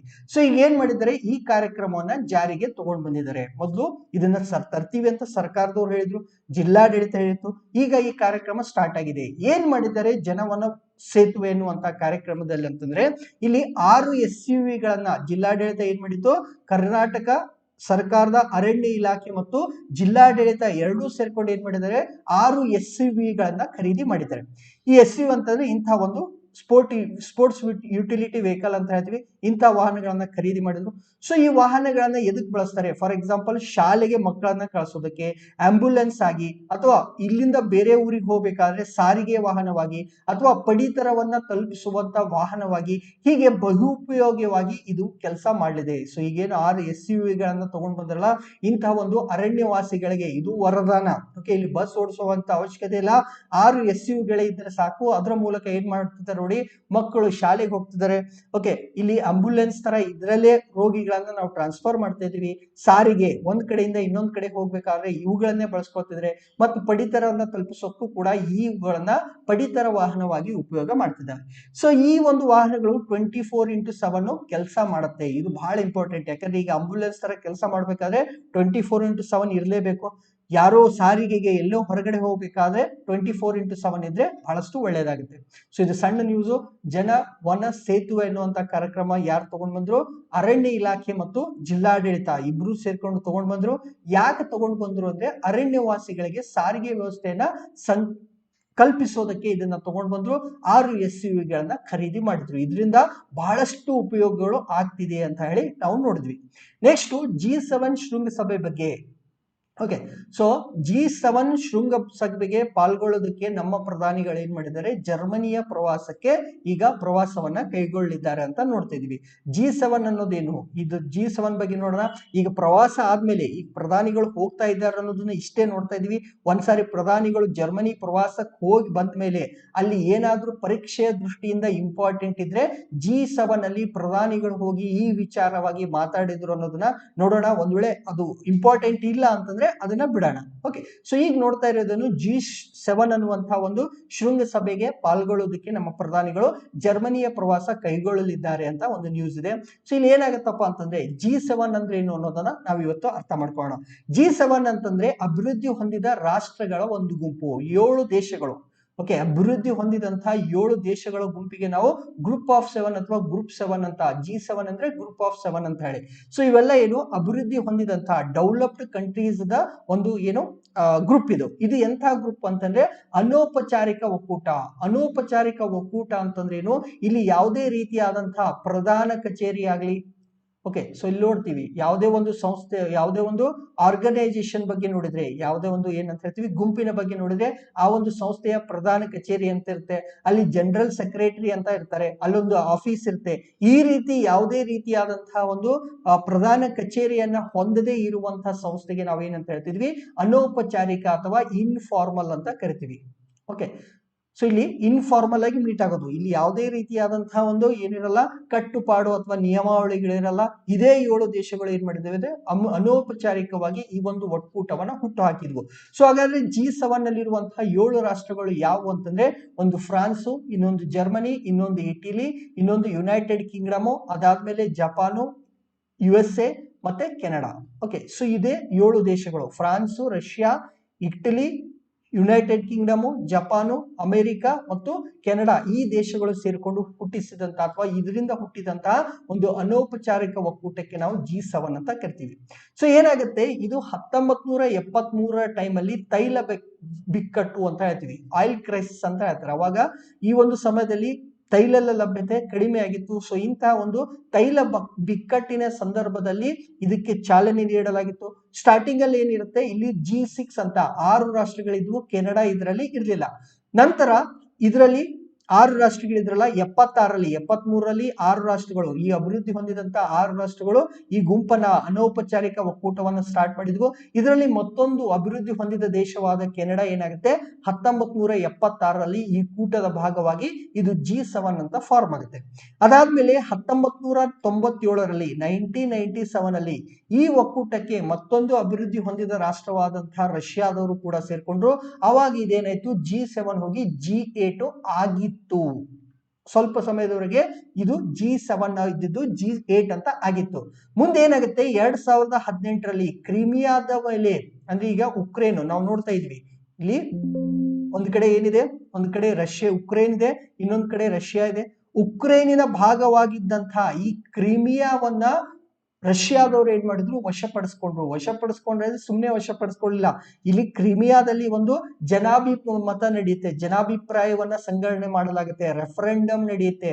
ಜನರು ಉಕ್ರೇನ್ ಅಲ್ಲಿ ಇರ್ಬೇಕು. ಕ್ರಿಮಿಯಾ ಅನ್ನೋದೇನು, ಇದು ಉಕ್ರೇನಿನ ಭಾಗ ಆಗಿತ್ತು. ಸ್ವಲ್ಪ ಅರ್ಥ ಮಾಡ್ಕೊಳ್ಳಿ, ಕ್ರಿಮಿಯಾ ಅನ್ನುವಂತ ಪ್ರದೇಶ ಉಕ್ರೇನಿನ ಭಾಗ ಆಗಿತ್ತು. ಅಲ್ಲಿನ ಜನ ಚುನಾವಣೆಯನ್ನ ನಡೆಸಿದ್ರು, ಅಥವಾ ಜನಾಭಿಪ್ರಾಯವನ್ನ ಮತವನ್ನ ತಗೊಂಡ್ರು. ಜನಮತದಲ್ಲಿ ಏನ್ ಕೇಳಿದ್ರೆ ಅಂದ್ರೆ ನೀವು ಉಕ್ರೇನ್ ನಲ್ಲಿ ಇರ್ತಿರೋ ಅಥವಾ ರಷ್ಯಾಕ್ಕೆ ಹೋಗೋಣ ಅಂತ ಹೇಳಿ. ಸೊ ಅವಾಗ ಬಹಳಷ್ಟು ಜನ ನಾವು ರಷ್ಯಾದಲ್ಲಿ ಸೇರ್ಕೋಬೇಕು ಅಂತ ಹೇಳಿ ತಮ್ಮ ಒಂದು ಏನ್ ಮಾಡ್ತಾರೆ, ವೋಟ್ ಅನ್ನ ಹಾಕ್ತಾರೆ. ಸೊ ಹೀಗಾಗಿ ರಷ್ಯಾದ ಪರವಾಗಿ ಈ ಮತಗಳು ಬಂದಿದ್ದಕ್ಕೆ ರಷ್ಯಾದವರು ಕ್ರಿಮಿಯಾನ ವಶಪಡಿಸ್ಕೊಂಡ್ ಬಿಡ್ತಾರೆ. ಯಾವಾಗ 2014ರಲ್ಲಿ. ಸೊ ಹೀಗಾಗಿ ಇದು ಏನು G7 ಇದ್ದಿದ್ದು G8 ಆಗಿತ್ತಲ್ಲ, ಮತ್ತೆ ರಷ್ಯಾವನ್ನ ಈ ಒಂದು ಗುಂಪಿನಿಂದ ಹೊರಗೆ ಹಾಕ್ಬಿಡ್ತಾರೆ. ಇಲ್ಲಪ್ಪ ನೀವು ಬರಕ್ ಹೋಗ್ಬೇಡಿ, ಯಾಕಂದ್ರೆ ನೀವು ಉಕ್ರೇನಿನ ಕ್ರಿಮಿಯಾನ ವಶಪಡಿಸ್ಕೊಂಡ್ರಿ, ಹೀಗಾಗಿ ನೀವು ನಮ್ ಜೊತೆ ಬರಬೇಡಿ ಅಂತ ಹೇಳಿ ಮತ್ತೆ ವಾಪಸ್ ಇದೇನಾಯ್ತು 2014 ನಂತರ ಮತ್ತೆ G7 ಆಗಿದೆ. ಇದನ್ನ ಯಾಕೆ ಹೇಳ್ತಾ ಇದ್ದೇನೆ ಅಂತಂದ್ರೆ, ಈಗ ಒಂದು 130 ದಿವಸ ಆಗಿರ್ಬೋದು, ಓಕೆ, ರಷ್ಯಾ ಮತ್ತು ಉಕ್ರೇನ್ ನಡುವೆ ಏನು ಯುದ್ಧ ಸ್ಟಾರ್ಟ್ ಆಗಿದೆಯಲ್ಲ. ಸೊ ಈ ಒಂದು ಹಿನ್ನೆಲೆಯಲ್ಲಿ ಈ G7 ಅನ್ನೋದ್ರಲ್ಲಿ ರಷ್ಯಾ ಕೂಡ ಬಂದಿತ್ತು. ಇದೇ ಉಕ್ರೇನಿನ ಕ್ರಿಮಿಯಾದ ಕಾರಣ G7 ಅನ್ನೋದು G8 ಆಗಿತ್ತು ಅನ್ನೋದು ನಮಗೆ ಸ್ವಲ್ಪ ಗೊತ್ತಿರಲಿ. ನೆಕ್ಸ್ಟ್, ರಾಷ್ಟ್ರೀಯ ಭದ್ರತಾ ಅಕಾಡೆಮಿ ಅಥವಾ ನ್ಯಾಷನಲ್ ಡಿಫೆನ್ಸ್ ಅಕಾಡೆಮಿ ಅನ್ನುವಂಥದ್ದು ಇಲ್ಲಿ ಏನಾಗುತ್ತಪ್ಪ ಅಂದ್ರೆ, ಈಗ NDA ಎಕ್ಸಾಮ್ ಅಂತ ನಡೆಯುತ್ತೆ. NDA ಎಕ್ಸಾಮ್ ಅನ್ನ NAD ಅಲ್ಲ, NDA exam, national defence academy ಅವರು ನಡೆಸುವಂತಹ ಒಂದು ಪರೀಕ್ಷೆಯಲ್ಲಿ ಉತ್ತೀರ್ಣರಾಗಿ ಸೇನೆಯಲ್ಲಿ ವಿವಿಧ ಒಂದು ಉನ್ನತ ಸ್ಥಾನಗಳನ್ನ, ಸೇನೆಗಳಲ್ಲಿ ಅಧಿಕಾರಿಗಳಾಗಿ ಆ ಪರೀಕ್ಷೆಯ ನಂತರ ಅವ್ರನ್ನ ಟ್ರೈನ್ ಮಾಡುವಂತ ಒಂದು ಸಂಸ್ಥೆಗೆ ನಾವೇನಂತ ಹೇಳ್ತೀವಿ, ರಾಷ್ಟ್ರೀಯ ಭದ್ರತಾ ಅಕಾಡೆಮಿ ಅಥವಾ ನ್ಯಾಷನಲ್ ಡಿಫೆನ್ಸ್ ಅಕಾಡೆಮಿ ಅಂತ. ಸೊ ಇತ್ತೀಚೆಗೆ ಇಲ್ಲಿ ಏನಾಯ್ತು, ಮಹಿಳೆಯರಿಗೆ ಏನ್ ಮಾಡಿದ್ದಾರೆ, ಇಲ್ಲಿ ಎಂಟ್ರಿ ಕೊಟ್ಟಿದ್ದಾರೆ. ಸೊ NDA ನಮ್ಮ ಸೇನೆಯಲ್ಲಿ NDA ಪರೀಕ್ಷೆ ಮೂಲಕ ಇಲ್ಲಿ ಏನ್ ಮಾಡ್ಬೋದು, ನಮ್ಮ ಸೇನೆಯಲ್ಲಿ ಮಹಿಳೆಯರು ಸೇರ್ಬಹುದು ಅಂತ ಹೇಳಿದ್ವಿ. ಸೊ ಈ ರೀತಿಯಾಗಿ ಈ ನ್ಯಾಷನಲ್ ಡಿಫೆನ್ಸ್ ಅಕಾಡೆಮಿಯಲ್ಲಿ ತರಬೇತಿಯನ್ನ ಪಡೆದಂತಹ ಮೊದಲ ಮಹಿಳಾ ಬ್ಯಾಚು ಈಗ ಹೊರ ಬಂದಿದೆ. ಓಕೆ, ಸೊ ಮೊದಲ ಬಾರಿಗೆ NDAದಲ್ಲಿ ನ್ಯಾಷನಲ್ ಡಿಫೆನ್ಸ್ ಅಕಾಡೆಮಿಯಲ್ಲಿ ಮಹಿಳೆಯರ ಒಂದು ಬ್ಯಾಚ್ ಅನ್ನ ನಾವು ಹಾಕಿದ್ವಿ. ಆ ಬ್ಯಾಚಿನ ಟಾಪರ್ ಆಗಿ ಹರಿಯಾಣದ ಶಾನನ್ ಢಾಕಾ ಅನ್ನೋರು ಏನ್ ಮಾಡಿದ್ರೆ ಈ ಒಂದು ಟಾಪರ್ ಆಗಿದ್ದಾರೆ, ಆ ಬ್ಯಾಚ್ ಅಲ್ಲಿ ಟಾಪರ್ ಆಗಿದ್ರೆ. ಸೊ ಇಲ್ಲಿ ಏನಾಗತ್ತಪ್ಪ ಅಂದ್ರೆ, ಈ NDA ಪರೀಕ್ಷೆಯನ್ನ ಕ್ಲಿಯರ್ ಮಾಡಿದ್ಮೇಲೆ ಸೊ ಸೇನೆಯಲ್ಲಿ ವಿವಿಧ ಅಧಿಕಾರಿಗಳನ್ನ ತಯಾರು ಮಾಡುವಂತಹ ಒಂದು ಸಂಸ್ಥೆ ಯಾವುದು ಅಥವಾ ಒಂದು ಅಕಾಡೆಮಿ ಯಾವುದು, ರಾಷ್ಟ್ರೀಯ ಭದ್ರತಾ ಅಕಾಡೆಮಿ ಅಥವಾ ನ್ಯಾಷನಲ್ ಡಿಫೆನ್ಸ್ ಅಕಾಡೆಮಿದವರು. ಸೊ ಈ ನ್ಯಾಷನಲ್ ಡಿಫೆನ್ಸ್ ಅಕಾಡೆಮಿದು ಫಸ್ಟ್ ವುಮನ್ ಬ್ಯಾಚ್ ಅಥವಾ ಮಹಿಳಾ ಬ್ಯಾಚ್ ಹೊರಗೆ ಬಂತು. ಅದರಲ್ಲಿ ಟಾಪರ್ ಯಾರಾಗಿದ್ರು, ಹರಿಯಾಣದ ಶನಾನ್ ಢಾಕಾ ಅವರು ಇದರ ಟಾಪರ್ ಆಗಿ ಹೊರ ಬಂದ್ರು. ಸೊ ಇದ್ರ ಬಗ್ಗೆ ಗೊತ್ತಿರಲಿ, ಯಾವುದು ನ್ಯಾಷನಲ್ ಡಿಫೆನ್ಸ್ ಅಕಾಡೆಮಿ ಬಗ್ಗೆ ಸ್ವಲ್ಪ ನಿಮಗೆ ಗೊತ್ತಿರಲಿ. ನೆಕ್ಸ್ಟ್, ತುಂಗಭದ್ರಾ ಜಲಾಶಯ. ಸೊ ಈಗ ತುಂಗಭದ್ರಾ ಜಲಾಶಯದಲ್ಲಿ ನಾವೇನ್ ಮಾಡ್ತಾ ಇದೀವಿ, ಹೈಡ್ರೋಗ್ರಾಫಿಕ್ ಸಮೀಕ್ಷೆಯನ್ನ ಕೈಗೊಳ್ಳುತ್ತಿದ್ವಿ. ಇದರ ಜೊತೆಗೆ ಮೊದಲ ಬಾರಿ ಟೋಪೋಗ್ರಾಫಿಕ್ ಸಮೀಕ್ಷೆ ಅಥವಾ ಸರ್ವೆಯನ್ನು ಕೂಡ ಮಾಡ್ತಿದ್ರೆ. ಓಕೆ, ಸೊ ಇಲ್ಲಿ ಏನಾಗತ್ತಪ್ಪ ಅಂತಂದ್ರೆ, ಫಸ್ಟ್ ಇದು ಎರಡು ಅರ್ಥ ಮಾಡ್ಕೊಳ್ಳೋಣ, ಆಮೇಲೆ ಸಮೀಕ್ಷೆ ಏನಾಯ್ತು, ವರದಿ ಏನ್ ಬಂತು ಅನ್ನೋದನ್ನ ನಾವು ನೋಡೋಣ. ಸೊ ಈಗ ಎರಡು ಸಮೀಕ್ಷೆಗಳು, ಒಂದು ಏನಂತ ಹೇಳ್ತೀವಿ ಹೈಡ್ರೋಗ್ರಾಫಿಕ್ ಸರ್ವೆ, ಇನ್ನೊಂದು ಟೋಪೋಗ್ರಾಫಿಕ್ ಸರ್ವೆ ಅಥವಾ ಸಮೀಕ್ಷೆ ಅಂತ. ಇಲ್ಲಿ ಏನಾಗುತ್ತೆ ಅಂದ್ರೆ, ಫಸ್ಟ್ ಹೈಡ್ರೋಗ್ರಾಫಿಕ್ ಸಮೀಕ್ಷೆ ಅಂತಂದ್ರೆ ಇಲ್ಲಿ ನೀರಿನ ಒಳಗಿನ ಭೌತಿಕ ವೈಶಿಷ್ಟ್ಯವನ್ನ ಅಧ್ಯಯನ ಮಾಡೋದು. ಫಾರ್ ಎಕ್ಸಾಂಪಲ್ ಇಲ್ಲಿ ಚಿತ್ರ ಇದೆಯಲ್ಲ, ಈ ಚಿತ್ರದಲ್ಲಿ ನಾವೇನ್ ಮಾಡ್ತಾ ಇದೀವಿ, ಈ ತುಂಗಭದ್ರಾ ನದಿ ಏನಿದೆಯಲ್ಲ, ಈ ಜಲಾಶಯ ಡ್ಯಾಮ್ ಏನಿದೆಯಲ್ಲ, ಈ ಡ್ಯಾಮಿನ ಕೆಳಗಡೆ ಪ್ರದೇಶವನ್ನ, ಅಲ್ಲಿ ತಗ್ಗಿದೆಯೋ ಎತ್ತರ ಇದೆಯೋ, ಸೊ ಈಗ ನೀರಿನ ಕೆಳಗಡೆ ಇರುವಂತಹ ಒಂದು ಪ್ರದೇಶ ಯಾವ ರೀತಿ ಎತ್ತರವಾಗಿದೆ ಅಥವಾ ತಗ್ಗಿದೆಯೋ, ಅಲ್ಲಿ ಏನಿದೆ ಅನ್ನೋದನ್ನ ಅಧ್ಯಯನ ಮಾಡೋದಕ್ಕೆ ನಾವು ಹೈಡ್ರೋಗ್ರಾಫಿಕ್ ಸಮೀಕ್ಷೆ ಅಂತ ಕರಿತೀವಿ. ಇನ್ನು ಟೋಪೋಗ್ರಾಫಿಕ್ ಸಮೀಕ್ಷೆ ಅಂದ್ರೆ, ನೀವೆಲ್ಲ ನಿಮ್ಮ ಮ್ಯಾಪ್ ಅಲ್ಲಿ ನೋಡಿರ್ತೀರ, ಟೋಪೋಗ್ರಾಫಿಕ್ ಸಮೀಕ್ಷೆ ಅಂತಂದ್ರೆ ಇಲ್ಲಿ ಬೇರೆ ಬೇರೆ ಕಲರ್, ಓಕೆ, ಸೊ ಟೋಪೋಗ್ರಾಫಿಕ್ ಅಂದ್ರೆ ಅಲ್ಲಿ ಏರಿಳಿತವನ್ನ, ಪ್ರದೇಶದ ಮೇಲ್ಮೈ ಎದ್ದು ನೀರೆಲ್ಲಿತ್ತೋ ಅದನ್ನ ನೀರು ಅಂತ ಗುರುತಿಸಿದ್ವಿ, ಅದ್ರ ಸುತ್ತಮುತ್ತಲು ಇರುವಂತಹ ಏರಿಳಿತವನ್ನ ನೋಡಿ. ಒಂದು ಇದು ನೀರಿನ ಒಳಗಿನದು, ಹೈಡ್ರೋಗ್ರಾಫಿಕ್ ಅಂದ್ರೇನು, ನೀರಿನ ಒಳಗಡೆ ಇದ್ದು ನೀರಿನ ಹೊರಗೆ ಬಂದು ಮೇಲ್ಗಡೆಯಿಂದ ನೋಡಿದಾಗ ಅದು ಯಾವ ರೀತಿ ಕಾಣುತ್ತೆ ಅನ್ನೋದಕ್ಕೆ ಟೋಪೋಗ್ರಾಫಿಕ್ ಸರ್ವೆ ಅಥವಾ ಟೋಪೋಗ್ರಾಫಿಕ್ ಸಮೀಕ್ಷೆ ಅಂತ ಹೇಳ್ತೀವಿ. ಅಂದ್ರೆ ಇದು ಒಳಗಡೆ ಏನೇನಿದೆ ಅಂತ ಹೇಳೋದು ಹೈಡ್ರೋಗ್ರಾಫಿಕ್ ಆಯ್ತು.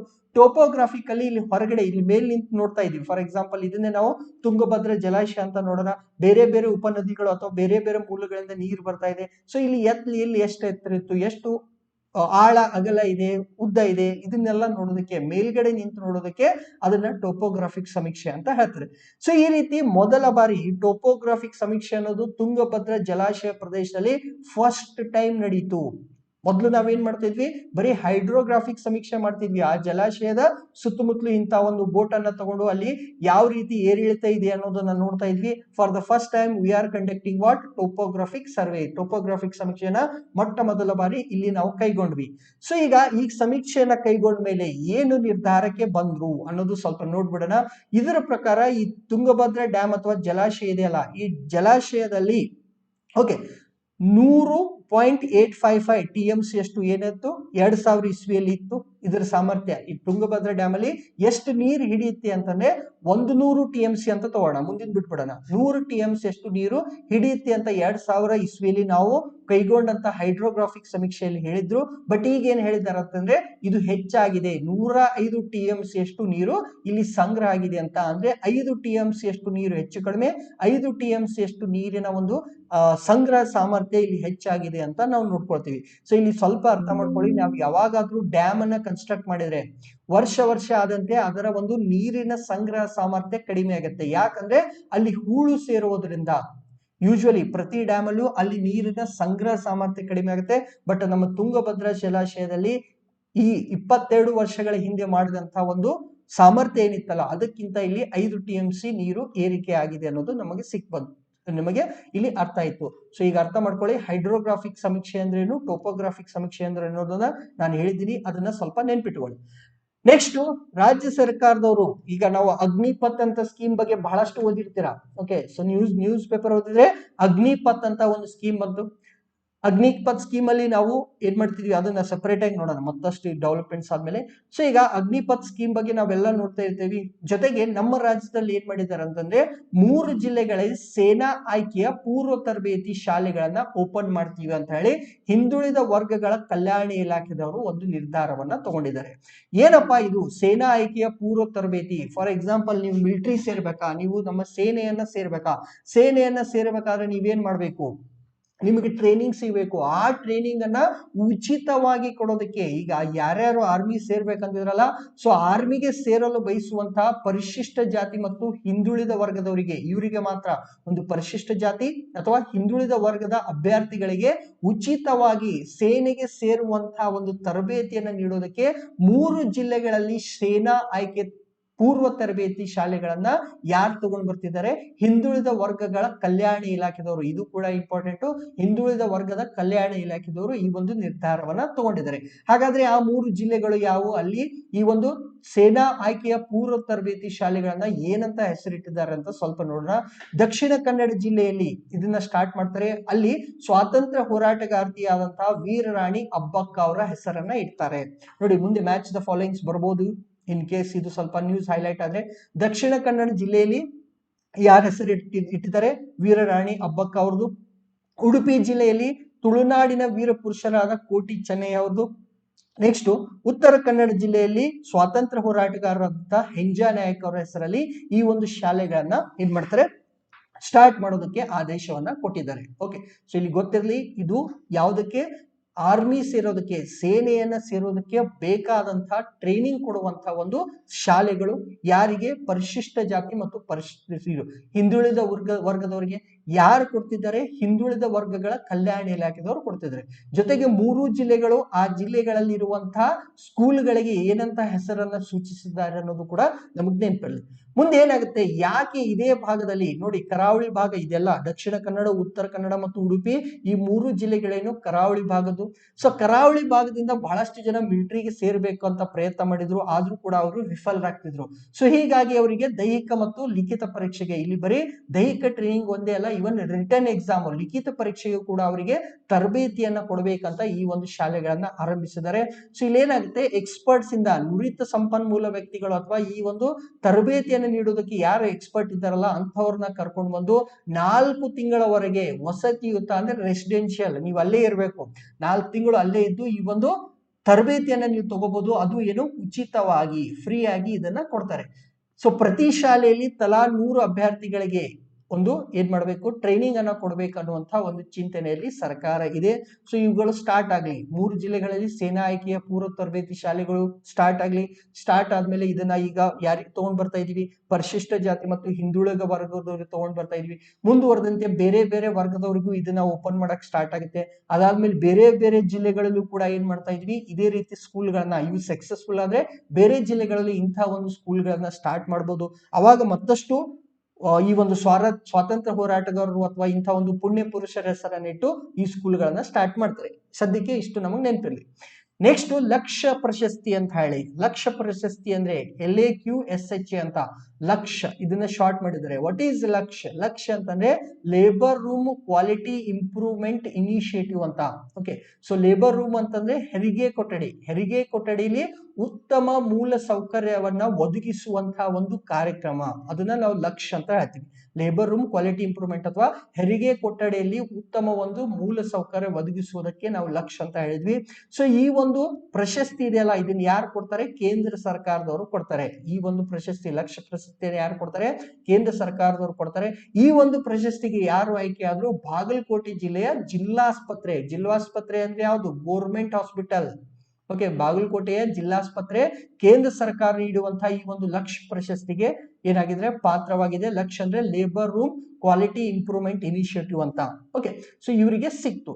ಯಾಕೆ ಸಿಕ್ತು ಅಂತಂದ್ರೆ, ಆಲ್ರೆಡಿ ನಾವು ನೋಡಿದೀವಿ, ಹೆರಿಗೆ ಕೊಠಡಿಯಲ್ಲಿ ಉತ್ತಮ ಮೂಲ ಸೌಕರ್ಯವನ್ನ ಒದಗಿಸುವುದು. ಯಾಕೆ ಮೂಲ ಸೌಕರ್ಯಗಳನ್ನ, ಉತ್ತಮ ಮೂಲ ಸೌಕರ್ಯಗಳನ್ನ ಒದಗಿಸ್ತೀವಿ ಅಂತಂದ್ರೆ, ಈ ಹೆರಿಗೆ ಸಮಯದಲ್ಲಿ ತಾಯಿ ಅಥವಾ ಮಗುವಿನ ಮರಣ ಪ್ರಮಾಣವನ್ನ ಕಡಿಮೆ ಮಾಡಬೇಕಂತ ಹೇಳಿ ಸರ್ಕಾರದವರು ಈ ಒಂದು ಯೋಜನೆಯನ್ನ, ಲಕ್ಷ್ಯ ಅನ್ನುವಂತ ಯೋಜನೆಯನ್ನ ತಗೊಂಡ್ ಬಂದ್ರು.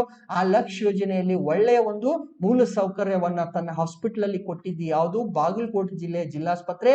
ಹೀಗಾಗಿ ಈ ವರ್ಷದ ಲಕ್ಷ್ಯ ಪ್ರಶಸ್ತಿ ಯಾರಿಗೆ ಸಿಕ್ಕಿದೆ? ಬಾಗಲಕೋಟೆ ಜಿಲ್ಲೆಯ ಒಂದು ಜಿಲ್ಲಾಸ್ಪತ್ರೆಗೆ ಸಿಕ್ಕಿದೆ. ಈಗ ಹಾಸ್ಪಿಟಲ್ ಬಗ್ಗೆ ಮಾತಾಡ್ತಿದ್ವಿ. ಮತ್ತೊಂದು ನ್ಯೂಸ್, ಪಶು ಸಂಜೀವಿನಿ ಅಂತ ಹೇಳಿ. ಓಕೆ, ಮುಂದಿನ ತಿಂಗಳು, ಇವತ್ತು ಜೂನ್ 28, ಜುಲೈ 14ಕ್ಕೆ ಕಲ್ಯಾಣ ಕರ್ನಾಟಕ ವಿಭಾಗದಲ್ಲಿ ನಾವು ಪಶು ಸಂಜೀವಿನಿ ಅನ್ನುವಂತ ಯೋಜನೆಗೆ ಇಲ್ಲಿ ಚಾಲೆಂಜ್ ಸಿಗಲಿದೆ. ಎಲ್ಲಿ ಸಿಗಲಿದೆ? ಕಲ್ಯಾಣ ಕರ್ನಾಟಕ ವಿಭಾಗದಲ್ಲಿ ಸಿಗಲಿದೆ. ಏನಿದು ಪಶು ಸಂಜೀವಿನಿ ಅಂತಂದ್ರೆ, ಫಾರ್ ಎಕ್ಸಾಂಪಲ್ ನಮಗೆ ಮನುಷ್ಯರಿಗೆ ಏನಾದ್ರೂ ಆದ್ರೆ ನಾವೇನ್ ಮಾಡ್ತೀವಿ? 108ಗೆ ಕಾಲ್ ಮಾಡ್ತೀವಿ. 108 ಏನು? ಅದೊಂದು ಆಂಬ್ಯುಲೆನ್ಸ್. ಆ ಆಂಬ್ಯುಲೆನ್ಸ್ ಸರ್ವಿಸ್ ಅನ್ನ ತಗೊಂಡ್ ಬಂದಿದೀವಲ್ಲ, ಯಾರಿಗಾದ್ರೂ ಹೆಲ್ತ್ ಅಲ್ಲಿ ಹೆಚ್ಚು ಕಡಿಮೆ ಆದ್ರೆ ಸಡನ್ ಆಗಿ 108 ಅನ್ನ ನಂಬರ್ ಅನ್ನ ಡೈಲ್ ಮಾಡಿದ್ರೆ ಅವಾಗ ಆಂಬ್ಯುಲೆನ್ಸ್ ಗಳು ಬರುತ್ತೆ. ಸೊ ಅದೇ ರೀತಿ ಯಾವ ರೀತಿ ಮನುಷ್ಯರಿಗೆ ನಾವು ತಗೊಂಡ್ ಬಂದಿದ್ವಲ್ಲ, ಅದೇ ರೀತಿ ಏನ್ ಮಾಡ್ಬೇಕು? ಈ ಜೀವ ಹಾನಿಯನ್ನ ತಪ್ಪಿಸೋದಕ್ಕೆ ಅಲ್ಲಿ ಏನ್ ಬರುತ್ತೆ? ಈ ಆಂಬ್ಯುಲೆನ್ಸ್ ಗಳು ಬರ್ತಲ್ಲ, ಅದೇ ರೀತಿ ಜಾನುವಾರುಗಳಿಗೆ, ಈ ಪ್ರಾಣಿಗಳು ಯಾವ್ಯಾವ ಪ್ರಾಣಿಗಳು ಅಂತ ನೋಡ್ಬಿಡೋಣ. ಹಸು, ಎಮ್ಮೆ, ಎತ್ತು, ಕುರಿ, ಮೇಕೆ, ನಾಯಿ, ಹಂದಿ, ಕತ್ತೆ, ಕುದುರೆ. ಓಕೆ, ಸೊ ಇಲ್ಲಿ ನೋಡಿ, ಹಸು, ಎಮ್ಮೆ, ಎತ್ತು, ಕುರಿ, ಮೇಕೆ, ನಾಯಿ, ಹಂದಿ ಮತ್ತು ಕತ್ತೆ, ಕುದುರೆ ಇವುಗಳನ್ನು ಸೇರಿದಂತೆ ವಿವಿಧ ಪ್ರಾಣಿಗಳು, ಇವು ಇಂಪಾರ್ಟೆಂಟ್. ಇದಾದ್ಮೇಲೆ ಇನ್ನೂ ಬೇರೆ ಪ್ರಾಣಿಗಳು ಕೂಡ ಇರುತ್ತೆ. ಸೊ ಅಂತಹ ಒಂದು ಪ್ರಾಣಿಗಳಿಗೆ, ಫಾರ್ ಎಕ್ಸಾಂಪಲ್ ಬೆಕ್ಕಾಗಿರ್ಬೋದು, ಇಂತಹ ಒಂದು ಪ್ರಾಣಿಗಳು ಅವುಗಳ ಚಿಕಿತ್ಸೆಗೆ ಏನ್ ಮಾಡ್ಬೇಕು ನಾವು? ಅಲ್ಲಿ ಮನುಷ್ಯರಿಗಾದ್ರೆ ಏನ್ ಮಾಡ್ತಾ ಇದ್ವಿ? 108 ಅನ್ನ ಮಾಡ್ತಿದ್ವಿ. ಸೊ ಇಲ್ಲಿ ಪ್ರಾಣಿಗಳಿಗಾದ್ರೆ 1962 ಅಂತ ಹೇಳಿ 1962 ಅನ್ನುವಂತ ಸಹಾಯವಾಣಿಗೆ ನೀವು ಫೋನ್ ಮಾಡ್ಬೇಕು. ಸಹಾಯವಾಣಿ ಫೋನ್ ಮಾಡಿದ್ರೆ ಇಲ್ಲಿ ಏನಾಗುತ್ತೆ? ಆಂಬ್ಯುಲೆನ್ಸ್ ಗಳು ಬರುತ್ತೆ. ಓಕೆ, ಸೊ ಅಲ್ಲಿ ತೆರಳಿ ಚಿಕಿತ್ಸೆಯನ್ನು ನೀಡೋದಕ್ಕೆ ಪಶು ಸಂಗೋಪನೆ ಇಲಾಖೆದವರು ಪಶು ಸಂಜೀವಿನಿ ಅನ್ನುವಂತಹ ಒಂದು ಆಂಬ್ಯುಲೆನ್ಸ್ ಅನ್ನ ತಗೊಂಡ್ ಬರ್ತಿದ್ದಾರೆ. ಯಾವಾಗಿಂದ? ಜುಲೈ 14. ಸೊ ಜುಲೈ 14ಕ್ಕೆ ಮತ್ತೆ ಕರೆಂಟ್ ಅಫೇರ್ಸ್ ಅಲ್ಲಿ ಪಶು ಸಂಜೀವಿನಿ ಅನ್ನುವಂಥ ಕಾರ್ಯಕ್ರಮ ಸ್ಟಾರ್ಟ್ ಆಯ್ತು. ಎಲ್ಲಿ? ಕಲ್ಯಾಣ ಕರ್ನಾಟಕದಲ್ಲಿ ಅನ್ನೋದನ್ನ ನಾವು ನೋಡೋಣ. ನೆಕ್ಸ್ಟ್ ಬ್ಲ್ಯಾಕ್ ಸ್ವಾನ್ ಇವೆಂಟ್ ಅಂತ ಹೇಳಿ, ಬ್ಲ್ಯಾಕ್ ಸ್ವಾನ್ ಇವೆಂಟ್ ಅಥವಾ ಒಂದು ಏನಂತ ಹೇಳ್ತೀವಿ, ಇವೆಂಟಿಗೆ ಘಟನೆ ಅಥವಾ ಏನಂತ ಹೇಳ್ತಾರೆ ಇವೆಂಟ್ ಅಂತ ನೆನ್ಪಿಟ್ಕೋಣ. ಓಕೆ, ಬ್ಲ್ಯಾಕ್ ಸ್ವಾನ್ ಇವೆಂಟ್ ಅಂತ. ಬ್ಲ್ಯಾಕ್ ಸ್ವಾನ್ ಅಂತಂದ್ರೆ ಏನು? ಬ್ಲ್ಯಾಕ್ ಸ್ವಾನ್ ಅಂತಂದ್ರೆ ಕಪ್ಪು ಬಾತುಕೋಳಿ. ಓಕೆ, ಕಪ್ಪು ಬಣ್ಣದ ಈ ಒಂದು ಬಾತುಕೋಳಿಗೆ ನಾವು ಬ್ಲ್ಯಾಕ್ ಸ್ವಾನ್ ಅಂತ ಹೇಳ್ತೀವಿ. ಬಟ್ ಇದು ಬಾತುಕೋಳಿಗೆ ಸಂಬಂಧಪಟ್ಟಿದ್ದಲ್ಲ, ಇದು ಆರ್ಥಿಕತೆಗೆ ಸಂಬಂಧಪಟ್ಟಿದ್ದು. ಓಕೆ, ಸೊ ಆರ್ಥಿಕತೆಗೆ ಸಂಬಂಧಪಟ್ಟಿತ್ತು. ಏನಿದೆಯಪ್ಪ ಅಂದ್ರೆ ನ್ಯೂಸ್, ಭಾರತೀಯ ರಿಸರ್ವ್ ಬ್ಯಾಂಕ್ ದವರು, RBI ದವರು ಏನ್ ಹೇಳಿದಾರೆ ಅಂತಂದ್ರೆ, ಜಗತ್ತಿನಲ್ಲಿ ಮುಂದುವರಿತಿರುವಂತಹ ಈ ಅನಿಶ್ಚಿತತೆಯ ಹಿನ್ನೆಲೆಯಲ್ಲಿ ಬ್ಲ್ಯಾಕ್ ಸ್ವಾನ್ ಇವೆಂಟ್ ಆಗಬಹುದು ಅಂತ ಆಲ್ರೆಡಿ ಏನಾಗಿದ್ರೆ ಒಂದು ಕಾರಣವನ್ನ ಇವರು ಹೇಳಿದ್ದಾರೆ, ಅಥವಾ ಇದ್ರ ಬಗ್ಗೆ ಬ್ಲ್ಯಾಕ್ ಸ್ವಾನ್ ಬಗ್ಗೆ ಯಾರು ಹೇಳಿದ್ರು? RBI ದವರು ಹೇಳಿದ್ರು. ಈಗ ಏನಾಗ್ತಿದೆ, ಜಗತ್ತಿನಾದ್ಯಂತ ಅನಿಶ್ಚಿತತೆ ಆಗ್ತಿದೆ. ಅನಿಶ್ಚಿತತೆ ಅಂದ್ರೆ ಫಾರ್ ಎಕ್ಸಾಂಪಲ್ ಜಗತ್ತಿನಲ್ಲಿ ಬಹಳಷ್ಟು ಕಡೆ ನಾವೇನ್ ನೋಡ್ತಾ ಇದ್ವಿ, ಬೆಲೆ ಏರಿಕೆ ಆಗ್ತಿದೆ, ಹೌದಾ? ಉದ್ಯೋಗ ಸೃಷ್ಟಿ ನಡೀತಾ ಇಲ್ಲ. ಶ್ರೀಮಂತರಾಗ್ತಿದ್ರೆ, ಬಡವರು ಆಗ್ತಿದ್ರೆ. ಕೆಲವೊಂದಿಷ್ಟು ದಿನಗಳ ನಂತರ ಏನಾಗ್ಬೋದು, ಆರ್ಥಿಕ ಹಿಂಜರಿತ ಕೂಡ ಆಗ್ಬೋದು. ಸೊ ಈಗ ಹಣದುಬ್ಬರ ಜಾಸ್ತಿ ಆಗ್ತಾ ಹೋದ್ರೆ, ಹಣದುಬ್ಬರ ಅಂತಂದ್ರೇನು? ಬೆಲೆ ಏರಿಕೆ, ಈ ಒಂದು ಇನ್ಫ್ಲೇಷನ್ ಆಗ್ತಾ ಹೋದ್ರೆ, ಮತ್ತೆ ಈಗ ಉಕ್ರೇನ್ ಕ್ರೈಸಿಸ್ ಆಯ್ತು, ಉಕ್ರೇನ್ ಮತ್ತು ರಷ್ಯಾದ ನಡುವೆ ಏನು ಯುದ್ಧ ನಡೀತಿಲ್ಲ, ಹೀಗೆ ಜಾಗತಿಕವಾಗಿ ಆರ್ಥಿಕವಾಗಿ ಜಾಗತಿಕ ಅನಿಶ್ಚಿತತೆ ತಲೆದೂರಿದ ಕಾರಣ ಮುಂದೊಂದು ದಿವಸ ಏನಾಗ್ಬೋದು, ಬ್ಲ್ಯಾಕ್ ಸ್ವಾನ್ ಇವೆಂಟ್ ಆಗ್ಬೋದು ಅಂತ ಹೇಳಿ RBI ದವರು ಹೇಳಿದ್ರು. ಸೊ ಏನಾಗುತ್ತಪ್ಪ ಅಂದ್ರೆ, ಬ್ಲ್ಯಾಕ್ ಸ್ವಾನ್ ಇವೆಂಟ್ ಅಂದ್ರೇನು? ಇದು ಫಸ್ಟ್ ನೆನ್ಪಿಟ್ಟುಕೊಳ್ಳಿ, ಇದು ಅನಿರೀಕ್ಷಿತವಾಗಿ ಸಂಭವಿಸುವಂತಹ ಒಂದು ಘಟನೆ, ಅಪರೂಪವಾಗಿ ಅನಿರೀಕ್ಷಿತವಾಗಿ, ಓಕೆ, ಅನ್ಎಕ್ಸ್ಪೆಕ್ಟೆಡ್ ಆಗಿ ಆಗುವಂತಹ ಒಂದು ಇದು ಘಟನೆ. ಇದು ಸಮಾಜ, ಪ್ರಪಂಚ, ಮುಖ್ಯವಾಗಿ ಆರ್ಥಿಕತೆ ಮೇಲೆ, ಓಕೆ, ಆರ್ಥಿಕತೆಯ ಮೇಲೆ ದುಷ್ಪರಿಣಾಮವನ್ನ, ವ್ಯತಿರಿಕ್ತ ಪರಿಣಾಮವನ್ನು ಉಂಟು ಮಾಡುವುದಕ್ಕೆ ನಾವು ಬ್ಲ್ಯಾಕ್ ಸ್ವಾನ್ ಇವೆಂಟ್ ಅಂತ ಹೇಳ್ತೀವಿ. ಫಸ್ಟ್ ಆಫ್ ಆಲ್ ಇದನ್ನ ನಾವು ಯಾರು ನಿರೀಕ್ಷೆ ಮಾಡಿರಲ್ಲ, ಅನಿರೀಕ್ಷಿತವಾಗಿ ಸಂಭವಿಸಿ ನಮ್ಮ ಸಮಾಜ, ಆರ್ಥಿಕ ಪ್ರಪಂಚದ ಮೇಲೆ ಒಂದು ಕೆಟ್ಟ ಪರಿಣಾಮವನ್ನು ಉಂಟು ಮಾಡೋದಕ್ಕೆ ನಾವು ಬ್ಲ್ಯಾಕ್ ಸ್ವಾನ್ ಇವೆಂಟ್ ಅಂತ ಕರಿತೀವಿ. ಸೊ ಈ ಬ್ಲ್ಯಾಕ್ ಸ್ವಾನ್ ಇವೆಂಟ್ ಅನ್ನುವಂತಹ ಒಂದು ಪದವನ್ನ ಫಸ್ಟ್ ಟೈಮ್ ಬಳಸಿದವರು ಯಾರು ಅಂತಂದ್ರೆ, ಅಂತಾರಾಷ್ಟ್ರೀಯ ಮಟ್ಟದಲ್ಲಿ ಹೂಡಿಕೆದಾರರಾದಂತಹ ನಸೀಮ್ ನಿಕೋಲಸ್ ತಲೇಬ್ ಅನ್ನುವಂಥವ್ರು ಇದನ್ನ ಫಸ್ಟ್ ಟೈಮ್ ಹೇಳಿದ್ರು. ಅಥವಾ ಎಕ್ಸಾಮ್ ಅಲ್ಲಿ ನೀವು ಕೇಳಬಹುದು, ಬ್ಲ್ಯಾಕ್ ಸ್ವಾನ್ ಇವೆಂಟ್ ಅನ್ನುವಂತಹ ಪದವನ್ನ ಪರಿಚಯಿಸಿದವರು ಅಥವಾ ಅದನ್ನ ಪ್ರತಿಪಾದಿಸಿದವರು ಯಾರು ಅಂತಂದ್ರೆ ನಸೀಮ್ ನಿಕೋಲಸ್ ತಲೇಬ್ ಅನ್ನುವರು. ಇವ್ರು ಏನ್ ಮಾಡಿದ್ರು, ಫಸ್ಟ್ ಟೈಮ್ ಈ ಟರ್ಮ್ ಅನ್ನ ಯೂಸ್ ಮಾಡಿದ್ರು. ಸೊ ಹಾಗಾದ್ರೆ ಬ್ಲ್ಯಾಕ್ ಸ್ವಾನ್ ಇವೆಂಟ್ ಆದ್ರೆ ಭಾರತದಲ್ಲಿ ಏನಾಗಬಹುದು? ಓಕೆ, ಸೊ ಈ ಅನಿಶ್ಚಿತ ಜಾಗತಿಕ ಬಿಕ್ಕಟ್ಟು ಆಗ್ತಿದೆಯಲ್ಲ, ಈಗ ಕೋವಿಡ್ ಮುಗಿದ ಮೇಲೇನು ಕೂಡ ಯಾಕೆ ಆಗ್ತಿದೆ ಅಂತ ಯಾವುದೇ ಕಾರಣವನ್ನ ನಾವು ಕೊಡೋಕ್ ಆಗ್ತಿಲ್ಲ. ಸೊ ಹೀಗಾಗಿ ಈ ಒಂದು ಸಂದರ್ಭದಲ್ಲಿ ಭಾರತದಿಂದ ಸುಮಾರು $100 ಬಿಲಿಯನ್ ಅಥವಾ ಸುಮಾರು 7,80,000 ಕೋಟಿ ರೂಪಾಯಿಯಷ್ಟು ಹೂಡಿಕೆ ವಾಪಸ್ ಹೋಗಲಿದೆ, ಕ್ಯಾಪಿಟಲ್ ಔಟ್ಫ್ಲೋ ಆಗಬಹುದು ಅಂತ ರಿಸರ್ವ್ ಬ್ಯಾಂಕ್ ದವರು ಹೇಳಿದ್ದಾರೆ. ಸೊ ಏನಾಗ್ತಿದೆ, ಆರ್ಥಿಕ ಅನಿಶ್ಚಿತತೆ ಆಗ್ತಿರುವುದರಿಂದ, ಜಾಗತಿಕ ಬಿಕ್ಕಟ್ಟು ಅನಿಶ್ಚಿತ ಅಥವಾ ಅನಿರೀಕ್ಷಿತವಾಗಿ ಜರುಗುತ್ತಿರುವುದರಿಂದ ಭಾರತದಲ್ಲಿ ಜನ ಏನು ಹೂಡಿಕೆ ಮಾಡಿದ್ರಲ್ಲ, ಈ FDI ಆಗಿರ್ಬೋದು ಅಥವಾ FII ಆಗಿರ್ಬೋದು, ವಿದೇಶಿ ನೇರ ಹೂಡಿಕೆ ಏನ್ ಬರ್ತಲ್ಲ ಅದು, ಅಥವಾ ವಿದೇಶಿ ಫಾರಿನ್ ಇನ್ಸ್ಟಿಟ್ಯೂಷನಲ್ ಇನ್ವೆಸ್ಟ್ಮೆಂಟ್ ಅಂತ ಹೇಳ್ತೀವಿ. ಸೊ ಇವುಗಳು ಏನಾಗುತ್ತೆ, ಭಾರತದಿಂದ ಹೊರಗೆ ಹೋಗ್ಬೋದು, ಭಾರತಕ್ಕೆ ಹೂಡಿಕೆಯಾಗಿ ಬಂದಂತಹ ದುಡ್ಡು ವಾಪಸ್ ಹೋಗುತ್ತೆ. ವಾಪಸ್ ಹೋಗುತ್ತಂದ್ರೆ ಏನು, ನಮಗೆ ದುಡ್ಡಿನ ಒಂದು ಅಭಾವ ಕಡತೆ. ಎಷ್ಟು ಹೋಗಬಹುದು ಅಂತಂದ್ರೆ ಸುಮಾರು 100 ಬಿಲಿಯನ್ ಅಂತಂದ್ರೆ 7,80,000 ಕೋಟಿ ರೂಪಾಯಿಯಷ್ಟು ಹೂಡಿಕೆ ವಾಪಸ್ ಆಗುತ್ತೆ, ನಮ್ಮ ದೇಶದಿಂದ ವಾಪಸ್ಸು ಕ್ಯಾಪಿಟಲ್ ಔಟ್ಫ್ಲೋ ಆಗುತ್ತೆ ಅಂತ ಹೇಳಿ ಭಾರತೀಯ ರಿಸರ್ವ್ ಬ್ಯಾಂಕ್ ಅವರು ಹೇಳಿದ್ದಾರೆ. ಓಕೆ, ಇಲ್ಲಿ ನೋಡಿ, ಈಗ ಆರ್ಥಿಕತೆ ಸ್ಥಿತಿಗತಿ ಬಹಳ ಕೆಟ್ಟದಾಗಿದೆ. ಹೀಗಾಗಿ ಇದು ಜಾಗತಿಕ ಬಿಕ್ಕಟ್ಟು ಆಗ್ಬೋದು, ಆರ್ಥಿಕ ಹಿಂಜರಿತ ಆಗ್ಬೋದು, ಮತ್ತೆ ವಾಪಸ್ಸು ರಿಸೆಷನ್ ಆಗ್ಬೋದು ಅನ್ನೋದು ಸ್ಪಷ್ಟವಾಗಿ ಎಲ್ಲರಿಗೂ ಕಾಣ್ತಾ ಇದೆ. ಸೊ ಹೀಗಾಗಿ ಮುಂದೆ ಇದು ಜರುಗಿದ್ರೆ ಅದನ್ನ ನಾವೇನಂತ ಹೇಳ್ತೀವಿ, ಬ್ಲ್ಯಾಕ್ ಸ್ವಾನ್ ಇವೆಂಟ್ ಅಂತ ಹೇಳ್ತೀವಿ. ಸೊ ಯಾವ ಕಾರಣದಿಂದ ಆಗುತ್ತೆ, ಯಾರು ಊಹೆ ಮಾಡದಂತ ಅನಿರೀಕ್ಷಿತವಾಗಿ ಘಟನೆ ಸಂಭವಿಸಿದ್ರೆ ಅದಕ್ಕೆ ಬ್ಲ್ಯಾಕ್ ಸ್ವಾನ್ ಇವೆಂಟ್ ಅಂತ ಕರೆದ್ರು. ಓಕೆ, ಸೊ ಇಷ್ಟು ಹೂಡಿಕೆ ನಮ್ಮ ದೇಶದಿಂದ ಹೋಗುತ್ತೆ ಅಂತ ಹೇಳ್ತಿದ್ರೆ, ಇನ್ನೂ ಪರಿಣಾಮಗಳು ಏನೇನಾಗುತ್ತೆ ಅನ್ನೋದನ್ನ ಮುಂದಿನ ದಿನಗಳಲ್ಲಿ ನಾವು ನೋಡೋಣ. ಅದಾದ್ಮೇಲೆ ಅಗ್ನಿಪಥ್ ಅನ್ನುವಂತ ಸ್ಕೀಮು ಆಲ್ರೆಡಿ ನಾವು ಬಹಳಷ್ಟು ಬಾರಿ ಇದನ್ನ ಡಿಸ್ಕಸ್ ಮಾಡಿ, ಬಹಳಷ್ಟು ಬಾರಿ ನೀವು ಕೇಳಿರ್ತಾರೆ, ನಾವು ಒಂದೇ ಸಲ ಡಿಸ್ಕಸ್ ಮಾಡಿದೆ. ಬಟ್ ನಿಮಗೆ ಸೋಷಿಯಲ್ ಮೀಡಿಯಾದಲ್ಲಿ ಅಗ್ನಿಪಥ್ ಸ್ಕೀಮ್ ಬಗ್ಗೆ ಬಹಳಷ್ಟು ನಿಮ್ಗೆ ನ್ಯೂಸ್ ಸಿಕ್ಕಿರುತ್ತೆ. ಸೊ ಏನಾಯ್ತು, ಅಗ್ನಿಪಥ್ ಯೋಜನೆಯ ಬಗ್ಗೆ ಬಹಳಷ್ಟು ಜನ ಆಕ್ರೋಶವನ್ನ ವ್ಯಕ್ತಪಡಿಸಿದ್ರು. ಬಿಹಾರ್ ಇಂತಹ ಕಡೆ ಎಲ್ಲ ರೈಲ್ವೆಗೆಲ್ಲ ಈ ಆಸ್ಪಿರೆಂಟ್ಸ್ ಅಥವಾ ಅಭ್ಯರ್ಥಿಗಳು ಏನ್ ಮಾಡ್ತಾರೆ, ರೈಲ್ವೆಗಳಿಗೆ ಬೆಂಕಿಯನ್ನು ಹಚ್ತಾರೆ. ಸೊ ಹೀಗಾಗಿ ಅವರನ್ನ ಶಾಂತಗೊಳಿಸೋದಕ್ಕೆ ಸರ್ಕಾರ ಏನ್ ಮಾಡಿದೆ, ಬಹಳಷ್ಟು ಕ್ರಮಗಳನ್ನ ಕೈಗೊಳ್ತಿದೆ. ಅವುಗಳಲ್ಲಿ 2 ಇಂಪಾರ್ಟೆಂಟ್ ಏನಪ್ಪಾ ಅಂತಂದ್ರೆ, ಅಗ್ನಿವೀರರಾಗಿ ಏನು ನೇಮಕ ಆಗ್ತಾರಲ್ಲ ಅವರಿಗೆ ವಿದ್ಯಾಭ್ಯಾಸ ಮುಂದುವರಿಸೋದಕ್ಕೆ ಅವಕಾಶ ಕೊಡ್ತೀವಿ ಅಂತ ಹೇಳಿ ಗಾಂಧಿನಗರದ ರಾಷ್ಟ್ರೀಯ ರಕ್ಷಣಾ ವಿದ್ಯಾಲಯದವರು ತಿಳಿಸಿದ್ದಾರೆ. ಸೊ ನೋಡಿ, ಅಗ್ನಿಪಥದಲ್ಲಿ ಅಗ್ನಿವೀರರಂತ ಆಯ್ಕೆ ಆಗ್ತಾರಲ್ಲ ಅವ್ರ ಏಜ್ ಎಷ್ಟಿತ್ತು, 17 ವರ್ಷ 6 ತಿಂಗಳಿಂದ ಹಿಡಿದು 21 ವರ್ಷ ಅಂತ ಹೇಳಿ. ಈ ಒಂದು ಟೈಮ್ ಅಲ್ಲಿ ಅವ್ರದ್ದು ಏನೇ ಆಗಿರಲ್ಲ, ಡಿಗ್ರಿ ಕೂಡ ಮುಗ್ದಿರಲ್ಲ. ಸೊ ಹೀಗಾಗಿ ಅವರ ವಿದ್ಯಾಭ್ಯಾಸಕ್ಕೆ ಕೊರತೆ ಆಗ್ಬಾರ್ದು. ಈಗ 17 ಅಂತಂದ್ರೆ ಹೆಚ್ಚು ಕಡಿಮೆ ಏನಿರ್ತಾರೆ, PUC ಅಲ್ಲಿ ಇರ್ತಾರೆ. ಓಕೆ, PUC ಮಾಡ್ಬೇಕು, ಮುಂದೆ ಡಿಗ್ರಿ ಮಾಡ್ಬೇಕು. 21 ವರ್ಷಕ್ಕೆ ಇನ್ನೂ ಡಿಗ್ರಿ ಮುಗ್ದಿರಲ್ಲ. ಸೊ ಹೀಗಾಗಿ ಈ ಒಂದು ವಯೋಮಾನದವರು ಏನು ಅಗ್ನಿವೀರರಾಗಿ ಕೆಲಸ ಮಾಡ್ತಾರಲ್ಲ ಅವ್ರ ವಿದ್ಯಾಭ್ಯಾಸ ಸರಿಯಾಗಿ ಮುಂದುವರಿಯಲ್ಲ ಅಂತ ಹೇಳಿ ಬಹಳಷ್ಟು ಜನ ಇಲ್ಲಿ ಕ್ವಶನ್ ಅನ್ನ ಮಾಡಿದ್ರು. ಅದಕ್ಕೆ ರಾಷ್ಟ್ರೀಯ ರಕ್ಷಣಾ ವಿದ್ಯಾಲಯ ಗುಜರಾತಿನ ಗಾಂಧಿನಗರದಲ್ಲಿರುವಂತಹ ರಾಷ್ಟ್ರೀಯ ರಕ್ಷಣಾ ವಿದ್ಯಾಲಯದವರು ಏನ್ ಹೇಳ್ತಾರೆ, ಈ ಅಗ್ನಿವೀರರಿಗೆ ನೇಮಕಾತಿ ಸಂದರ್ಭದಲ್ಲಿ ಅವರ ವಿದ್ಯಾಭ್ಯಾಸಕ್ಕೆ ಯಾವುದೇ ಒಂದು ತೊಂದರೆ ಆಗದಂತೆ ಅವಕಾಶವನ್ನ ಕೊಡ್ತೀವಿ ಅಂತ ಹೇಳಿದ್ರು. ಇದು ಒಂದು. ಇನ್ನೊಂದು, ನಮ್ಮ ರಾಜ್ಯ ಸರ್ಕಾರದಲ್ಲಿ ಕರ್ನಾಟಕ ಮತ್ತು ಹರಿಯಾಣದವ್ರು ಏನ್ ಹೇಳಿದ್ದಾರೆ ಅಂತಂದ್ರೆ, ಈ ಅಗ್ನಿವೀರರಿಗೆ ಪೊಲೀಸ್ ನೇಮಕಾತಿಯಲ್ಲಿ ಮೀಸಲಾತಿಯನ್ನ ನೀಡ್ತೀವಿ, ಇವರಿಗೆ ನಾವು ರಿಸರ್ವೇಶನ್ ಅನ್ನ ಕೊಡ್ತೀವಿ ಅಂತ ಹೇಳಿದ್ದಾರೆ. ಸೊ ಇನ್ನು ಏನೇನಾಗುತ್ತೆ ಅಂತ ನೋಡೋಣ, ಬಹಳಷ್ಟು ಇಂಪ್ರೂವ್ಮೆಂಟ್ಸ್ ಆಗ್ತದೆ, ನೋಡೋಣ, ಕಾಯ್ದು ನೋಡೋಣ. ಅದಾದ್ಮೇಲೆ ಲಾಸ್ಟ್ ನ್ಯೂಸ್, ಇದನ್ನ ಸ್ವಲ್ಪ ಡಿಟೇಲ್ ಆಗಿ ನಾನು ಹೇಳ್ತೀನಿ.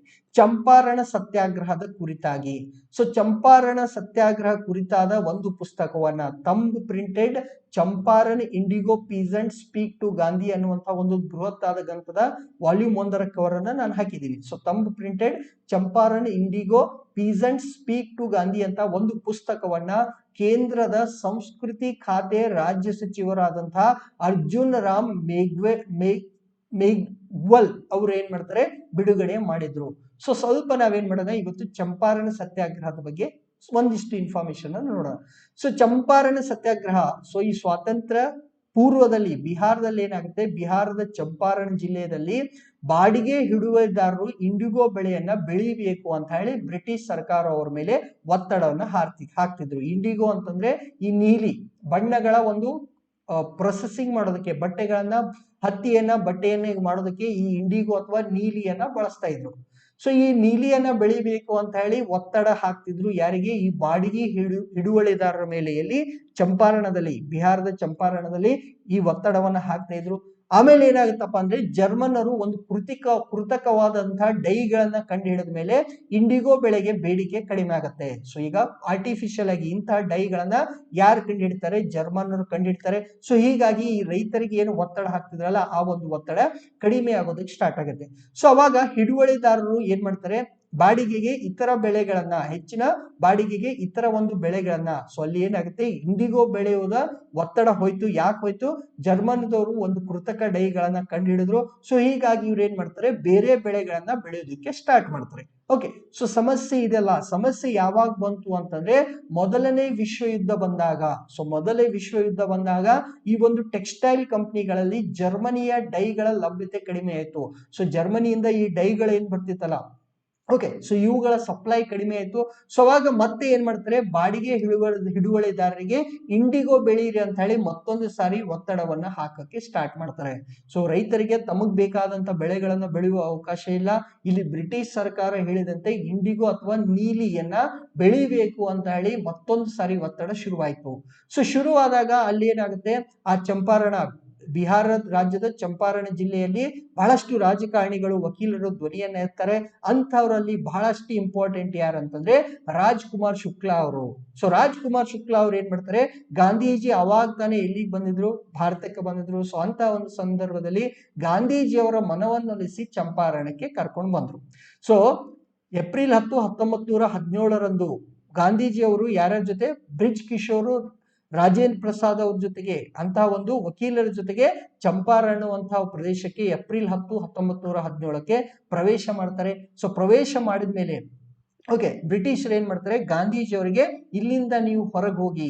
ಓಕೆ, ಆಲ್ರೆಡಿ ಗಾಂಧೀಜಿ ಅವರು ಸೌತ್ ಆಫ್ರಿಕಾದಲ್ಲಿ ಬಹಳಷ್ಟು ಖ್ಯಾತಿಯನ್ನ ಪಡೆದಿದ್ರು. ಸೊ ಹೀಗಾಗಿ ಅಲ್ಲಿಂದ ಖಾಲಿ ಮಾಡಿ ಅಂತ ಹೇಳಿ ಬ್ರಿಟಿಷ್ ಆಡಳಿತ ಏನ್ ಮಾಡುತ್ತೆ, ಗಾಂಧೀಜಿ ಅವರಿಗೆ ಒಂದು ಸೂಚನೆಯನ್ನ ಕೊಡುತ್ತೆ. ಗಾಂಧೀಜಿ ಯಾರಿಗೂ ಅಂಜಲ್ಲ, ಯಾಕಂದ್ರೆ ಗಾಂಧೀಜಿ ಅವ್ರಿಗೆ ಗೊತ್ತಿರುತ್ತೆ, ನಾನು ಸತ್ಯ ಮಾರ್ಗದಲ್ಲಿ, ಗಾಂಧೀಜಿ ಅವರೇ ಸಾಮಾನ್ಯ ಅಲ್ಲ, ನಾನು ಸತ್ಯವಾಗಿ ನಡೀತಾ ಇದ್ದೀನಿ, ನಾನು ಮಾಡ್ತಾ ಇರೋದು ಕರೆಕ್ಟ್ ಅಂತ ಅನ್ಸಿದ್ರೆ ಗಾಂಧೀಜಿ ಯಾರಿಗೂ ಹೆದರ್ತಿರ್ಲಿಲ್ಲ. ಓಕೆ, ಸೊ ಯಾರ್ಯಾರಿಗೂ ಹೆದರ್ತಿರ್ಲಿಲ್ಲ. ಸೊ ಹೀಗಾಗಿ ಗಾಂಧೀಜಿಯವರು ಏನ್ ಮಾಡ್ತಾರೆ ಅಂದ್ರೆ ಸತ್ಯಾಗ್ರಹವನ್ನ ಕೈಗೊಳ್ಳಬೇಕು ಅಂತ ಹೇಳಿ ಜನರ ಮನವನ್ನ ಒಲಿಸ್ತಾರೆ. ಸೊ ಹೀಗಾಗಿ ಗಾಂಧೀಜಿ ಮತ್ತು ಜನರು, ಅಲ್ಲಿದ್ದಂತಹ ಚಂಪಾರಣದ ಜನರು ಸತ್ಯಾಗ್ರಹ ಮಾಡಿದ್ರು. ಫೈನಲಿ ಸರ್ಕಾರದವರು ಅಂದ್ರೆ ಬ್ರಿಟಿಷ್ ಸರ್ಕಾರ ಗಾಂಧೀಜಿಯವರ ಮುಂದೆ ಮಂಡೆ ಊರಿ ಏನ್ ಮಾಡುತ್ತೆ, ರೈತರ ಅಥವಾ ಹಿಡುವಳಿದಾರರ ಒಂದು ಹಿತ ಕಾಯೋದಕ್ಕೆ ಚಂಪಾರಣ್ ಕೃಷಿ ಕಾಯ್ದೆ 1918 ಜಾರಿಗೆ ತಗೊಂಡ್ ಬರುತ್ತೆ. ಸೊ ಸುಮ್ನೆ ಇವತ್ತೊಂದ್ ದಿವಸ ಸ್ವಲ್ಪ ಹಿಸ್ಟ್ರಿನ ಮಾತಾಡೋಣ ಅಂತ ಹೇಳಿ ನಾನು ಮಾತಾಡಿದೆ. ಯಾಕೆ ಮಾತಾಡಿದೆ ಅಂತಂದ್ರೆ ಇಲ್ಲಿ ನಾವು ಈ ಒಂದು ಬುಕ್ ಅನ್ನ ನೋಡ್ತಾ ಇದ್ದೀವಿ.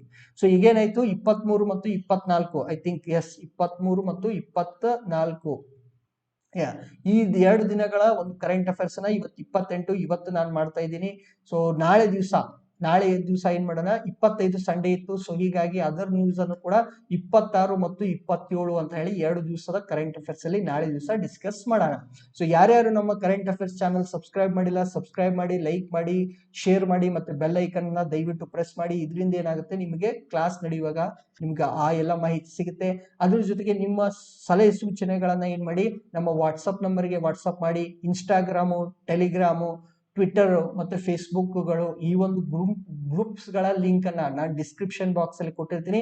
ಸೊ ಅವುಗಳನ್ನ ನೀವು ಜಾಯಿನ್ ಆಗಿ ಅಂತ ಹೇಳ್ತಾ ಈ ಒಂದು ಡಿಸ್ಕಷನ್ ಅನ್ನ ಇಲ್ಲಿಗೆ ಮುಗಿಸ್ತಾ ಇದ್ದೀನಿ. ಎಲ್ಲರಿಗೂ ಶುಭರಾತ್ರಿ.